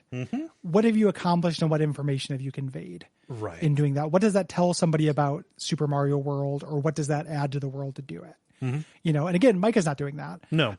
But that is something that I think is dangerous, where it's same thing with like RPGs, like, you're playing a role and you're getting, you're getting stat ups in Mario, you're getting mushrooms. Yeah. So it is a role playing game. And I'm like, well, that relates to an anecdote that I was going to say. One of my favorite books when I was little was like a Secrets of the Nintendo Sages, Russell Demaria, like Omni strategy guide. Just like, here's sages. What's that? So love those sages. I love those sages. Yeah. No, but my uncle gave it to me. I loved flipping through it because it was a way to vicariously play games that I was never going to play. But it has like a little like preamble at the front describing different gaming terms and stuff. And like they said, there are two kinds of games. There are action games and there are role playing games. And like the definition for role playing game is literally like, in this game, you take on the role of another character. Yeah. and like it like seriously. So if it's not Tetris, yeah, it's a role playing game. Yeah, well, it was like super. It was super funny because like this book had like walkthroughs of like Castlevania 2, Simon's Quest, and like Zelda, and it didn't say like where did those fit when like those are the ones that would straddle if they could. Yeah, they're big, big gray areas. Yeah, and so it was just very, very general. I need to go back and actually like look at that and see the actual verbiage. That's there funny. Because that may have derailed my understanding of role playing games by like a decade. Put you way behind. Yeah. Like the difference that is at the heart of this question of articulating what does separate Meat Boy. Mm-hmm. From Celeste is interesting. And there's definitely, to me, that's more that the surroundings of a game give context to your actions. Like, if they're identical, we talked about that in the episode. Like you're still doing platformy stuff, even if you say it's about this, mm-hmm. Yeah. No. What does Andrew say? Andrew says, Celeste for me was a near perfect experience. Each screen felt like a platforming puzzle with play and theming that resonated perfectly with my particular flavor of anxiety. The pacing and difficulty, at least through the 7th chapter, was tuned just right. And of course, the music, which I actually think makes up about 95% of the, quote, encouraging factor that people talk about. It's clear from the Slack discussion and the episode that my experience was not universal, and for a game like Celeste, where the strength comes from the Gestalt package, if any element doesn't work for a person, I could see how it would easily be underwhelming. Similar to how some people have such an issue with Hollow Knight's navigation, another game that was pretty perfect to me. I still loved the episode because, at the risk of giving you to a head as big as the sad hotel man at the end of the chapter, the way that you talk about games always feels substantive and engaging, whether I agree or not. Now I get to have Gary's sarcastic venom at Theo's struggles as an influencer, as well as the countdown to the final climb that made me tear up on the L train. Just a little. Oh, thanks, Andrew. Yeah. And there's tons of people on the Slack who also are like way into the game. Yeah. It's like the people were just kind of airing their whole opinions about it, but it's not, I don't think you're a minority in this. No. By any means. People love this game for the reasons that people you laid out. Love it. Yeah. Yeah. And I relate to the whole thing with like, I can understand how navigation would ruin Hollow Knight for some people, even though to me that was like a pleasure. Yeah. But when people had feedback about like our coverage and our opinions about that game, people were like, oh yeah, that's kind of bad. Yeah. But yeah, that game is also pretty close to perfect for me as well. Like I love that game quite a bit. Yep. And and same thing like Resident Evil 4, like I was talking about that because I did that replay and I was like, man, this game is, how did they get this in fucking 2004? and somebody's like, that game is so far from perfect. Like, this is a problem. I'm like, I just don't think those are problems. Yeah. But they just weren't a problem for me. Yeah. It happens a lot. Fenriliana says via contact, first things first, I must admit that I have not played Celeste, and as such my analysis is incomplete. However, as a non-binary individual who has many trans and non-binary friends, and knowing a few things about Celeste's creation, I feel confident in saying that Madeline does not represent a nebulous feeling of anxiety or depression, but instead a repressed identity, specifically of gender. Madeline is a specter of how Madeline truly feels, how she truly identifies, and the baggage that comes with repressing that. The moments she appears to wreak havoc most often are when Madeline is forced to confront her own appearance, particularly mirrors and selfies, gender dysphoria. Madeline tries pushing her down, changing her, and letting her go as a fantasy, but no matter what, she cannot simply remove the truth of her identity. In the end, she has to accept this part of her, including the pain it causes, and the long, difficult road of becoming who she is. It's well known that Matt/Maddie Thorson is non-binary at this point. Sometime during Celeste development, or just after release, they said that Celeste held a secret personal meaning that nobody would likely know about. Years later, they came out and subsequently released Chapter 9, which is where the trans flag appeared on Madeline's desk. As I said, I haven't played through Celeste, and my knowledge of the core and Chapter 9 is minimal. But so much of this rings true to myself and my friends that I suspect they hammer this theme home even further. I hope this provides some perspective that helps paint a clearer picture of this game, maybe helps some Madelines listening. Yeah. In the episode, I think when we talked about the screenshot, with the flag on the desk, I said, yeah, there's absolutely a trans reading of this that I don't feel qualified to give. Everything that Yeah. Fenriliania lays out here makes perfect sense to me, and actually it helps the overall story make more sense than as a story about, depression and anxiety, things that it kind of half stated that it was about, and was definitely the popular interpretation of the response to it, in the reviews and things like that. Yeah. It's still the popular interpretation. Yes. In media and reviews. Like this is definitely an interpretation that is extant and valid, and I've seen before, but it's not the only one I've seen even now, Yeah. I think it's an interesting thing because, and there's no with infinite sympathy for the struggle of the person who made the game. This kind of confused reading can happen when you kind of have it all ways. It's very generalized in the way that it is that it is put out. In fact, there's only one point where Madeline, describes what does depression feel like. And I think that goes a long way to putting a label on the overall struggle that is happening here. Yeah. And sometimes the big battling parts are not just at relations to a mirror, it's also hey, this hotel owner was being an evil ghost. Yeah. There's a lot of chaff in it that I think makes this a little bit harder to have that be a direct read when playing the game. Why I'm not saying that's not a good read or a valid read or the right read. I just mean during the game, the number one reason why I didn't pick up on that is because I'm not trans or not in binary. The number two reason was there's a lot of other stuff in the game that doesn't quite support it. Points to in stuff. Yeah, points to other stuff that is often comorbid with dysphoria. Sure. Anxiety, social problems, depression, any of those kind of things. We're not saying that there is no connection. It is pointing in several directions, I think, in service of being more things to more people, probably. Yeah. Yeah. Or in service of it not being the statement the creator was prepared to make at the time of the genesis of the game. Yes. Perhaps they were not ready. They were not ready to have this thing that they worked on with a lot of other people be as personal of a statement, specifically about their own situation. Yeah. Which is super fine. Yeah. That's, you have a right to be private if you're working through absolutely. stuff. We can only, we can talk about our experience playing through the game, but that's what we can do. It gets, it can be exhausting to constantly say this is my read and in my opinion, but that should be ideally is taken as a given. Yes. This is just our experience with it. We can't speak to anything else. We had the experience we had. Yeah. It doesn't mean we can't learn about other people's experiences, but we did have the experience we had. Yeah.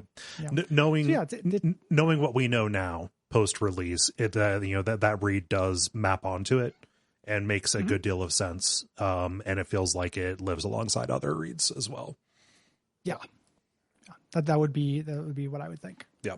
About it.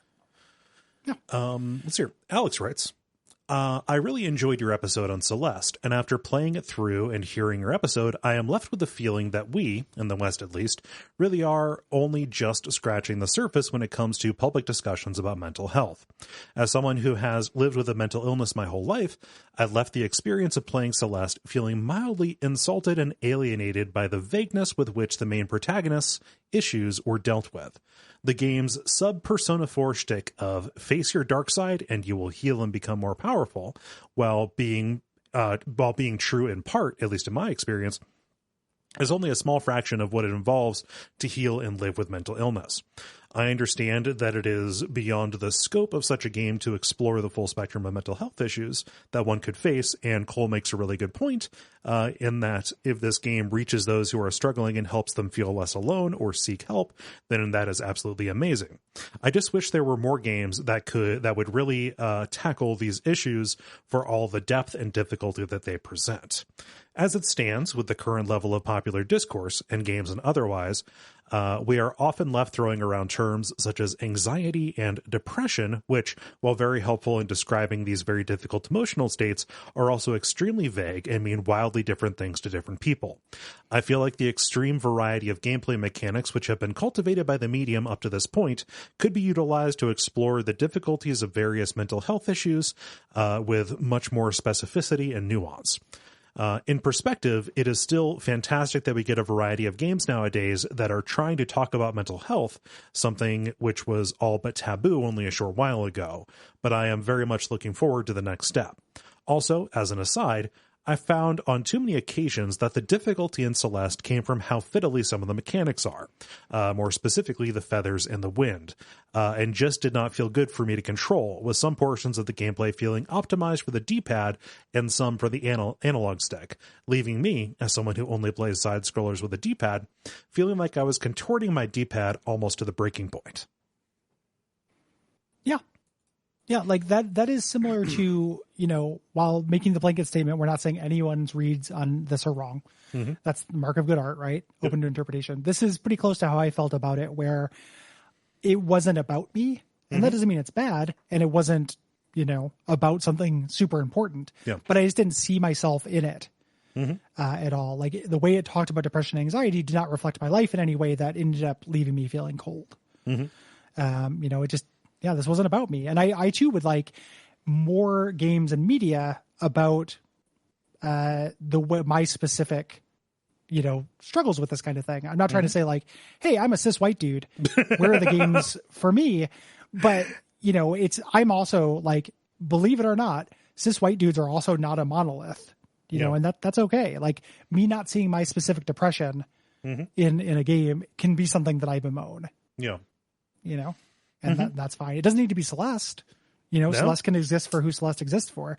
But that feeling of this isn't for me or about me pervaded my whole playthrough.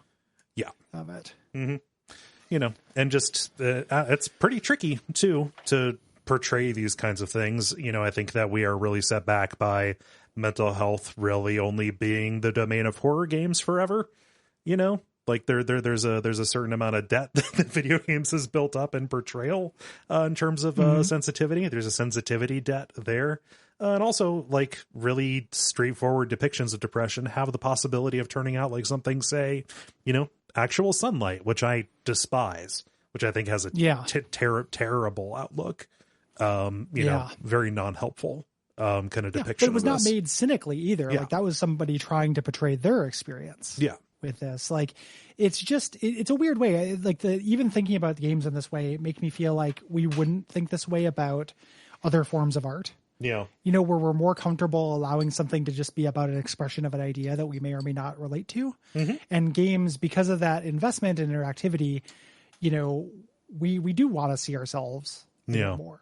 And when it does have a message that we're like, this is like a bad message, it's not like it's harder to just leave over there. There's not as big of a field. If you're looking for games about depression, there aren't as many of them. So actual sunlight's going to come up. You're going to play it, and it can be vile. So, and then also the last little bit here on the controls, I also found them a little bit fiddly, and saying it didn't know whether it wanted you to use the analog stick or the D-pad is a really good way to put it. Many deaths of me trying to jump at a 45-degree angle and not, and then trying again and switching between those two modes on my Switch and succeeding. So, agreed. Jerry Kahn says via contact, this is entirely my kind of game. I can't speak too much about the story and themes, but I did enjoy them and how they were expressed. The encouraging nature of the design and presentation goes a long way towards making this game fun for me. I enjoy gritting my teeth, clenching my joypad, and trying to wrestle a challenge to the ground sometimes. And the feeling that Celeste was supporting me, even as it threw bullshit in my path, was a good one. At least until Chapter 9. I'm so glad you didn't play Chapter 9 for WAF. It ramps up the difficulty significantly. It's built for speedrunners, Super Smash Bros. Melee pros, and no one else. But fine, I think I can do this. 4 brutal hours later, I reached the heart at the end of the level. It's extremely difficult for me, but I have done this. The relief is tremendous. I feel great. I take a screenshot. And then Celeste betrays me. The heart is fake. I have been pranked. And for the first time, I feel like Celeste is not respecting my effort and is not behind me. I quit a few screens later when the game told me I'd have to learn to wave dash in order to proceed. Good God. Everyone I've talked to about it tells me the same thing. Chapter 9 is subtractive to this experience as a whole. And it's a shame because the rest of the game was beautifully done and so satisfying, but I was left with a very sour taste in my mouth. This is the first mechanical critique of Chapter 9 that I've seen. Everybody else focuses on the way the story lets them down. Specifically, being about an off-screen death. It didn't resonate for them as much as the main body of the game does. Forcing you to learn to wave dash, nah. Well, it wants you to do that because it eventually wants, like, that's what I meant when I said, like, they eventually tutorialize speedrunning techniques. Yeah. It wants you to do those things because it wants you to eventually speedrun. Like, there's a weird, like, this is endless feeling to Celeste. Like, it kind of wants to be in a forever game. Yeah. In some ways. It's just interesting. Like, and obviously people got a lot out of Chapter 9 narratively as well. Like, some people criticized it, but also as our previous response, like, some people were way into it. So, I don't know. I just know that, like, for me, I didn't want to play the White Palace of a game that is the White Palace, to put it in Hollow Knight terms. Yes. So. Yeah. So moving on to responses about the Resident Evil 3 remake, we have Jack writing in via contact saying, I never expected a game to be able to awaken the idea of iterative play to me the way that this one did. The achievement currency, the multiple difficulty levels, and the sheer joy of exploring and re-exploring the brilliant level design got me through 7 plays and my first ever platinum achievement. I'm not sure if this is what they were going for with this remake, but this all but completely made up for the loss of Mercenaries mode, which had damn well better be in the RE4 remake. Yeah, they better. Yeah, Mercenaries mode would be a welcome addition. Yeah, I think so too. Yeah, that's awesome. Yeah, that is very cool. Yeah, we also like the way they did the currency system. It's real fun just being able to load up to load up an infinite ammo pistol, and like there's a trade-off to that too. Like, you get that pistol, you can't upgrade it. Like any of the mods that you get, you can't put a stabilizer on it or anything. It's the difficulty tokens or the damage tokens take up spots in your inventory. The perfect dodge window widener takes up a spot, so you have to plan more between safe rooms and stuff like that. Like, there's a lot to it. Yeah. Not as shallow as it first appears. Not at all. Nevermore186 writes in via contact, just writing in to ask what the literal fuck is with Nemesis's obscenely large, perfectly straight human teeth that stay perfectly intact up until it melts in an acid pit at the end of the game. Did it have braces? Did Umbrella build Nemesis using Charlie Sheen's teeth? I need to know. P.S. This game gave me sincere hope for a Code Veronica remake and makes me want to know more about RE8 Village. The leak about that just came out today, to date this contact, and I am so ready for an RE7 sequel. As am I. Yeah. The RE7 sequel, we were talking about in the Slack, and one of the things I think I realized in playing RE2 Make and RE3 Make is I think I greatly prefer the over-the-shoulder. Yeah. For Resident Evil. Like, I love Resident Evil 7. Love Resident Evil 7. I think I like over the shoulder better. Yeah. It just feels, better to me. Yeah. Like, it's super, Resident Evil 2 was super scary to me. Having it not be first person didn't interrupt my fear. Yeah. I'm real curious because, like, first person does seem to limit the amount of, limit the kind of encounters they can throw at you. Like, it works in 7 because you're fighting, like, I don't know, 1 or 2 molded at a time. And it's more about, like, particular, aiming and stuff that you're doing. Limiting your situational awareness kind of makes it feel like they're not going to be able to, it doesn't seem like it's going to work that well putting you in large crowds of enemies, let's say. Yeah. Yeah. Like, they might gather in a village. Yes. Yeah. As for I do not know about Nemesis teeth. Yeah. Nemesis teeth, it is a very funny design element. I just love that he basically just has, like, platinum veneers in or something like that.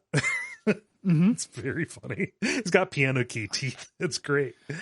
Yeah, and even when his jaw gets broken by the crane, they're still pretty good. Yep, they're still better than my teeth. Oh yeah, at that point, 100%. So yeah, pretty impressive. He's the makeout king of Raccoon City. That's the reason. Yep, it is exclusively the quality of your teeth that determines the quality of your makeouts. Well, I don't know how you make out, but for me, yeah. lots of teeth and dry. Yeah. Yep. Skeleton kisses. Sorry, man. Can't go on that ride with you. Eli writes in via contact saying, I loved this game so much that after beating it for the first time, I played it again and again and again and again, and you see where this is going. There's just so much to love that I could go on and on. But to pick just one thing to write about here, I want to talk about Nikolai. Being the game's only human antagonist, I think that both the VO and the dialogue, along with the game's generally great facial animations, create a very charismatic performance for that character. He's ruthless, he has a talent for showing up when Jill could actually use a helping hand, and he leaves the game with a mystery after the credits roll. My favorite scene with Nikolai is when the Nemesis attacks the subway, when Mikhail is implying that the team has a traitor. Nikolai smiles, the Nemesis bursts in, and we see Nikolai smiling again, this time at Jill as he locks her in the car with the monster. Yeah, Nikolai's joy in his villainy, just wallowing in his crepulence is very good. I like that part of his portrayal. He's a real scene stealer. Yeah.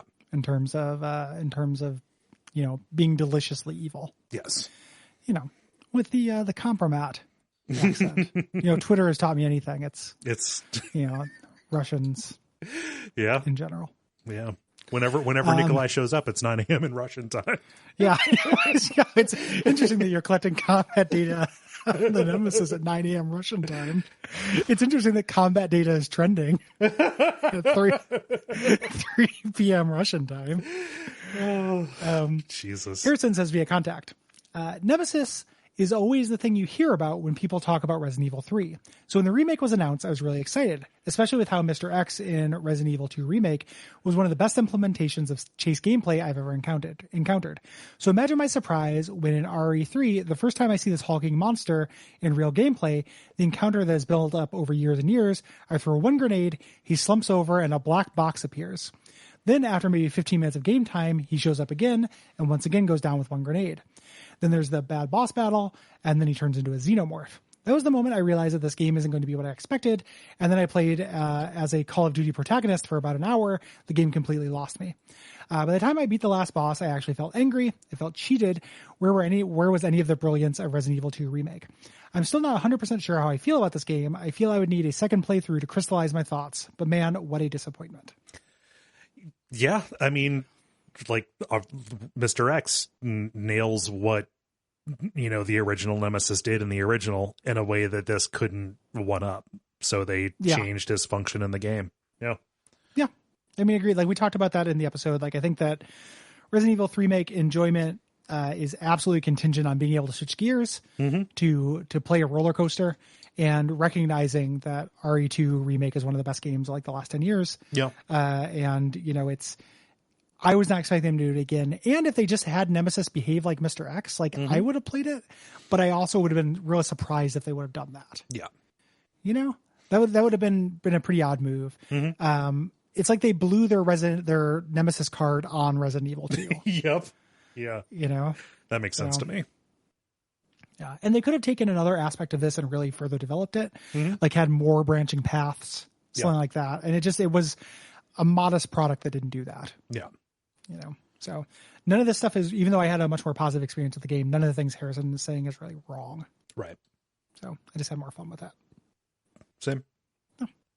Oh. Let's see here. This is Miriam. This is you. This is me. So Joseph writes via contact. The original Resident Evil 3 is one of the most disappointing games of my childhood, as well as one of my least favorite Resident Evil games.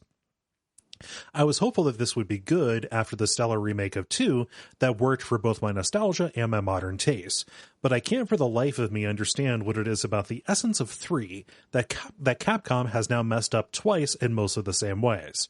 I don't care about reused assets, but I do care that the city exploration elements are still a small percentage of the game, that the dodge feels messy when you factor in the camera misbehaving in many of the boss fights and tense moments, and that everything to do with the UBCS is still filler.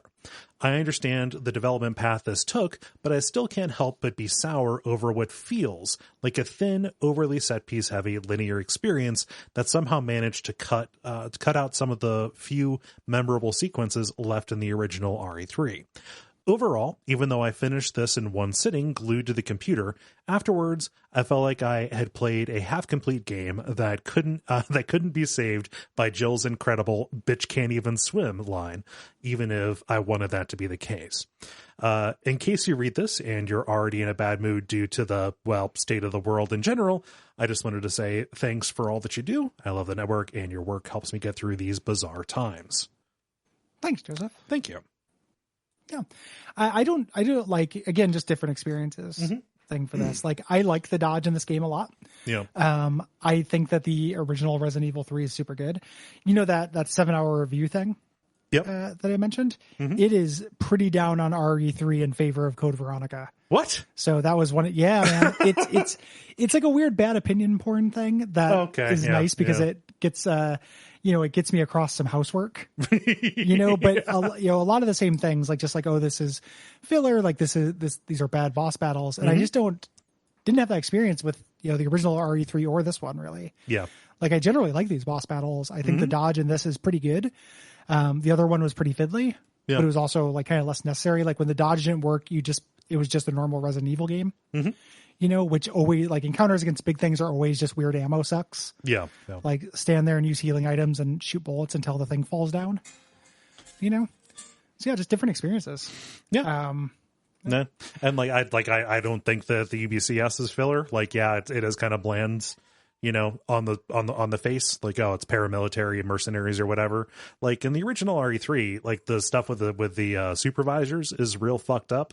And like, even here, Carlos's arc, kind of coming to understand that he is working for the bad guys is good and subtle, and the fact that he is just a good guy who was going after a paycheck and he immediately starts trying to set it right.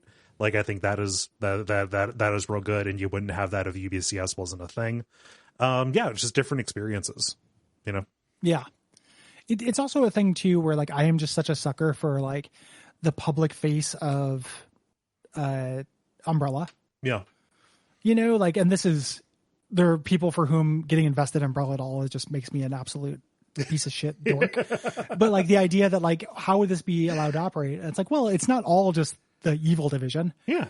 There's Safsprin, there's the UCBS. Like, there's stuff that they did. They were doing an evacuation effort, even if it was just PR and to cover up them rescuing their scientists. Yeah.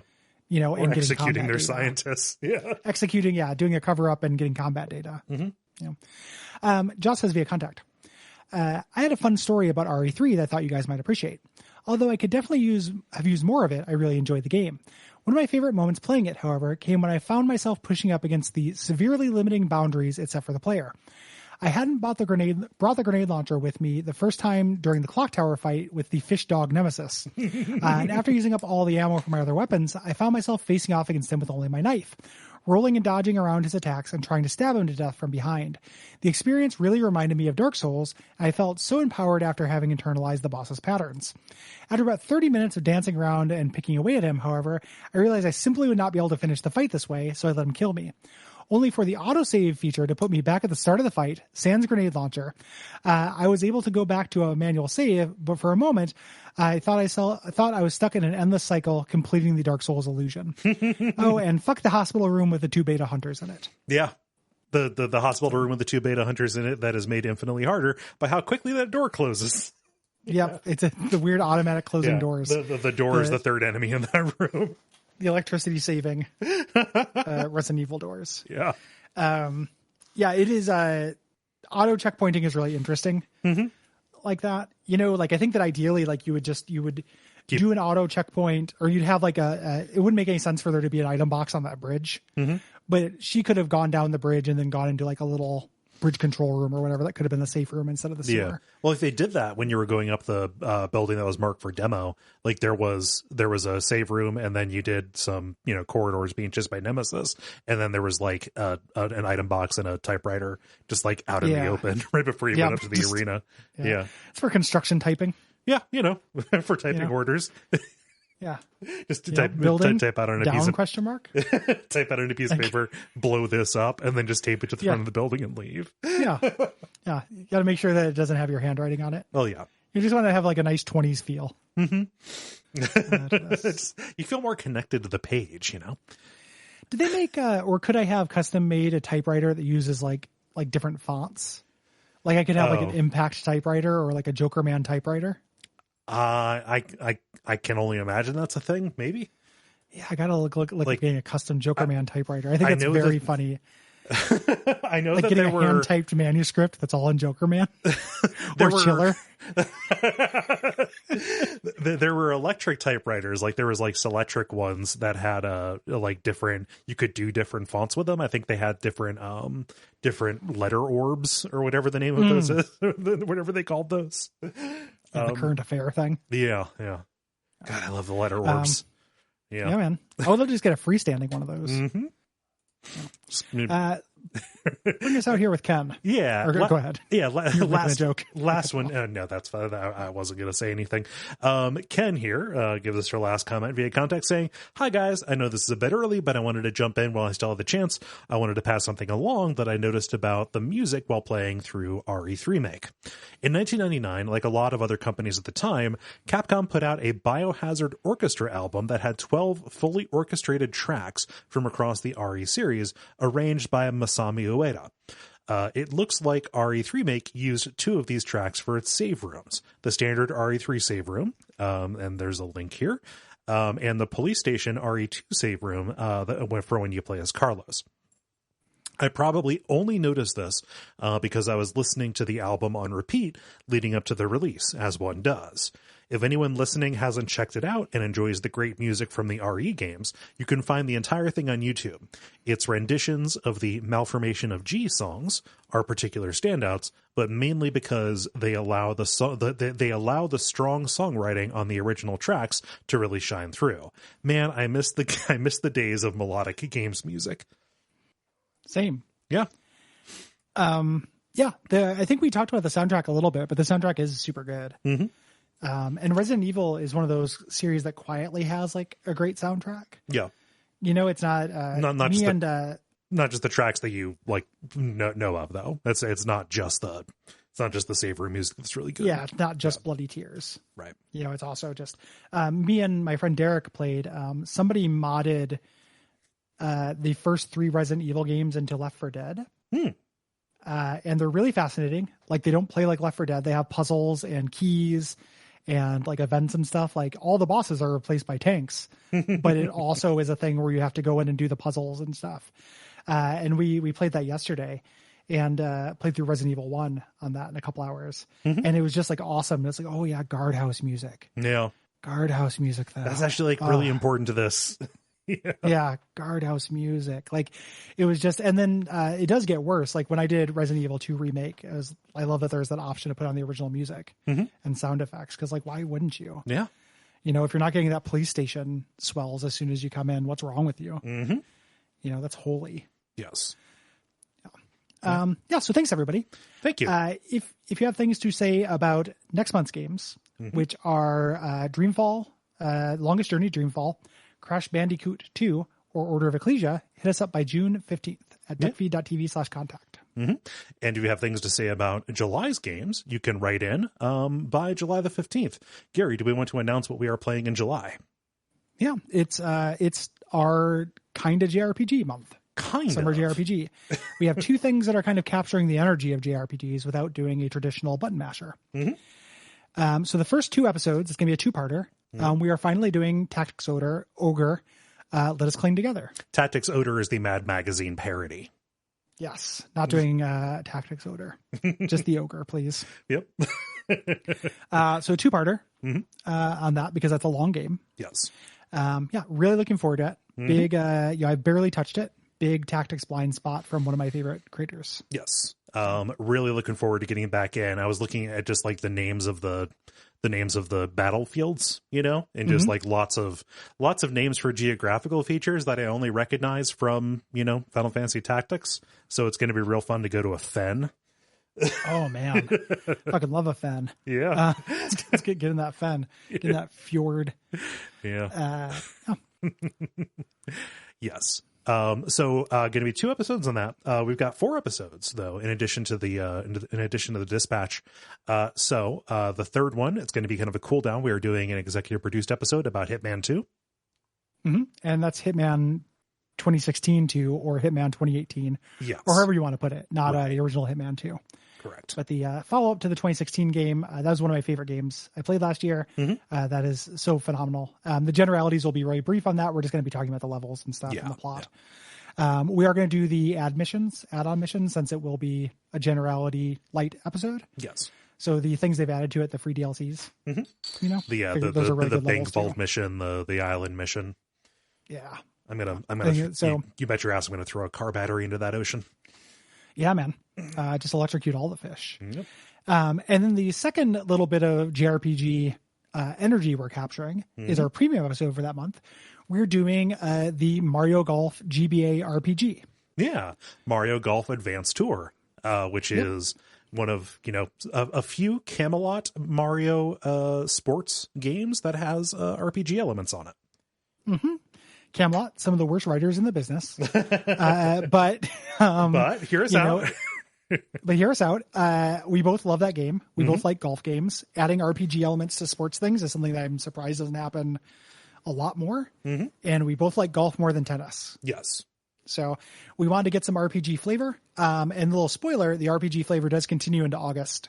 Yes. And we're really excited about that.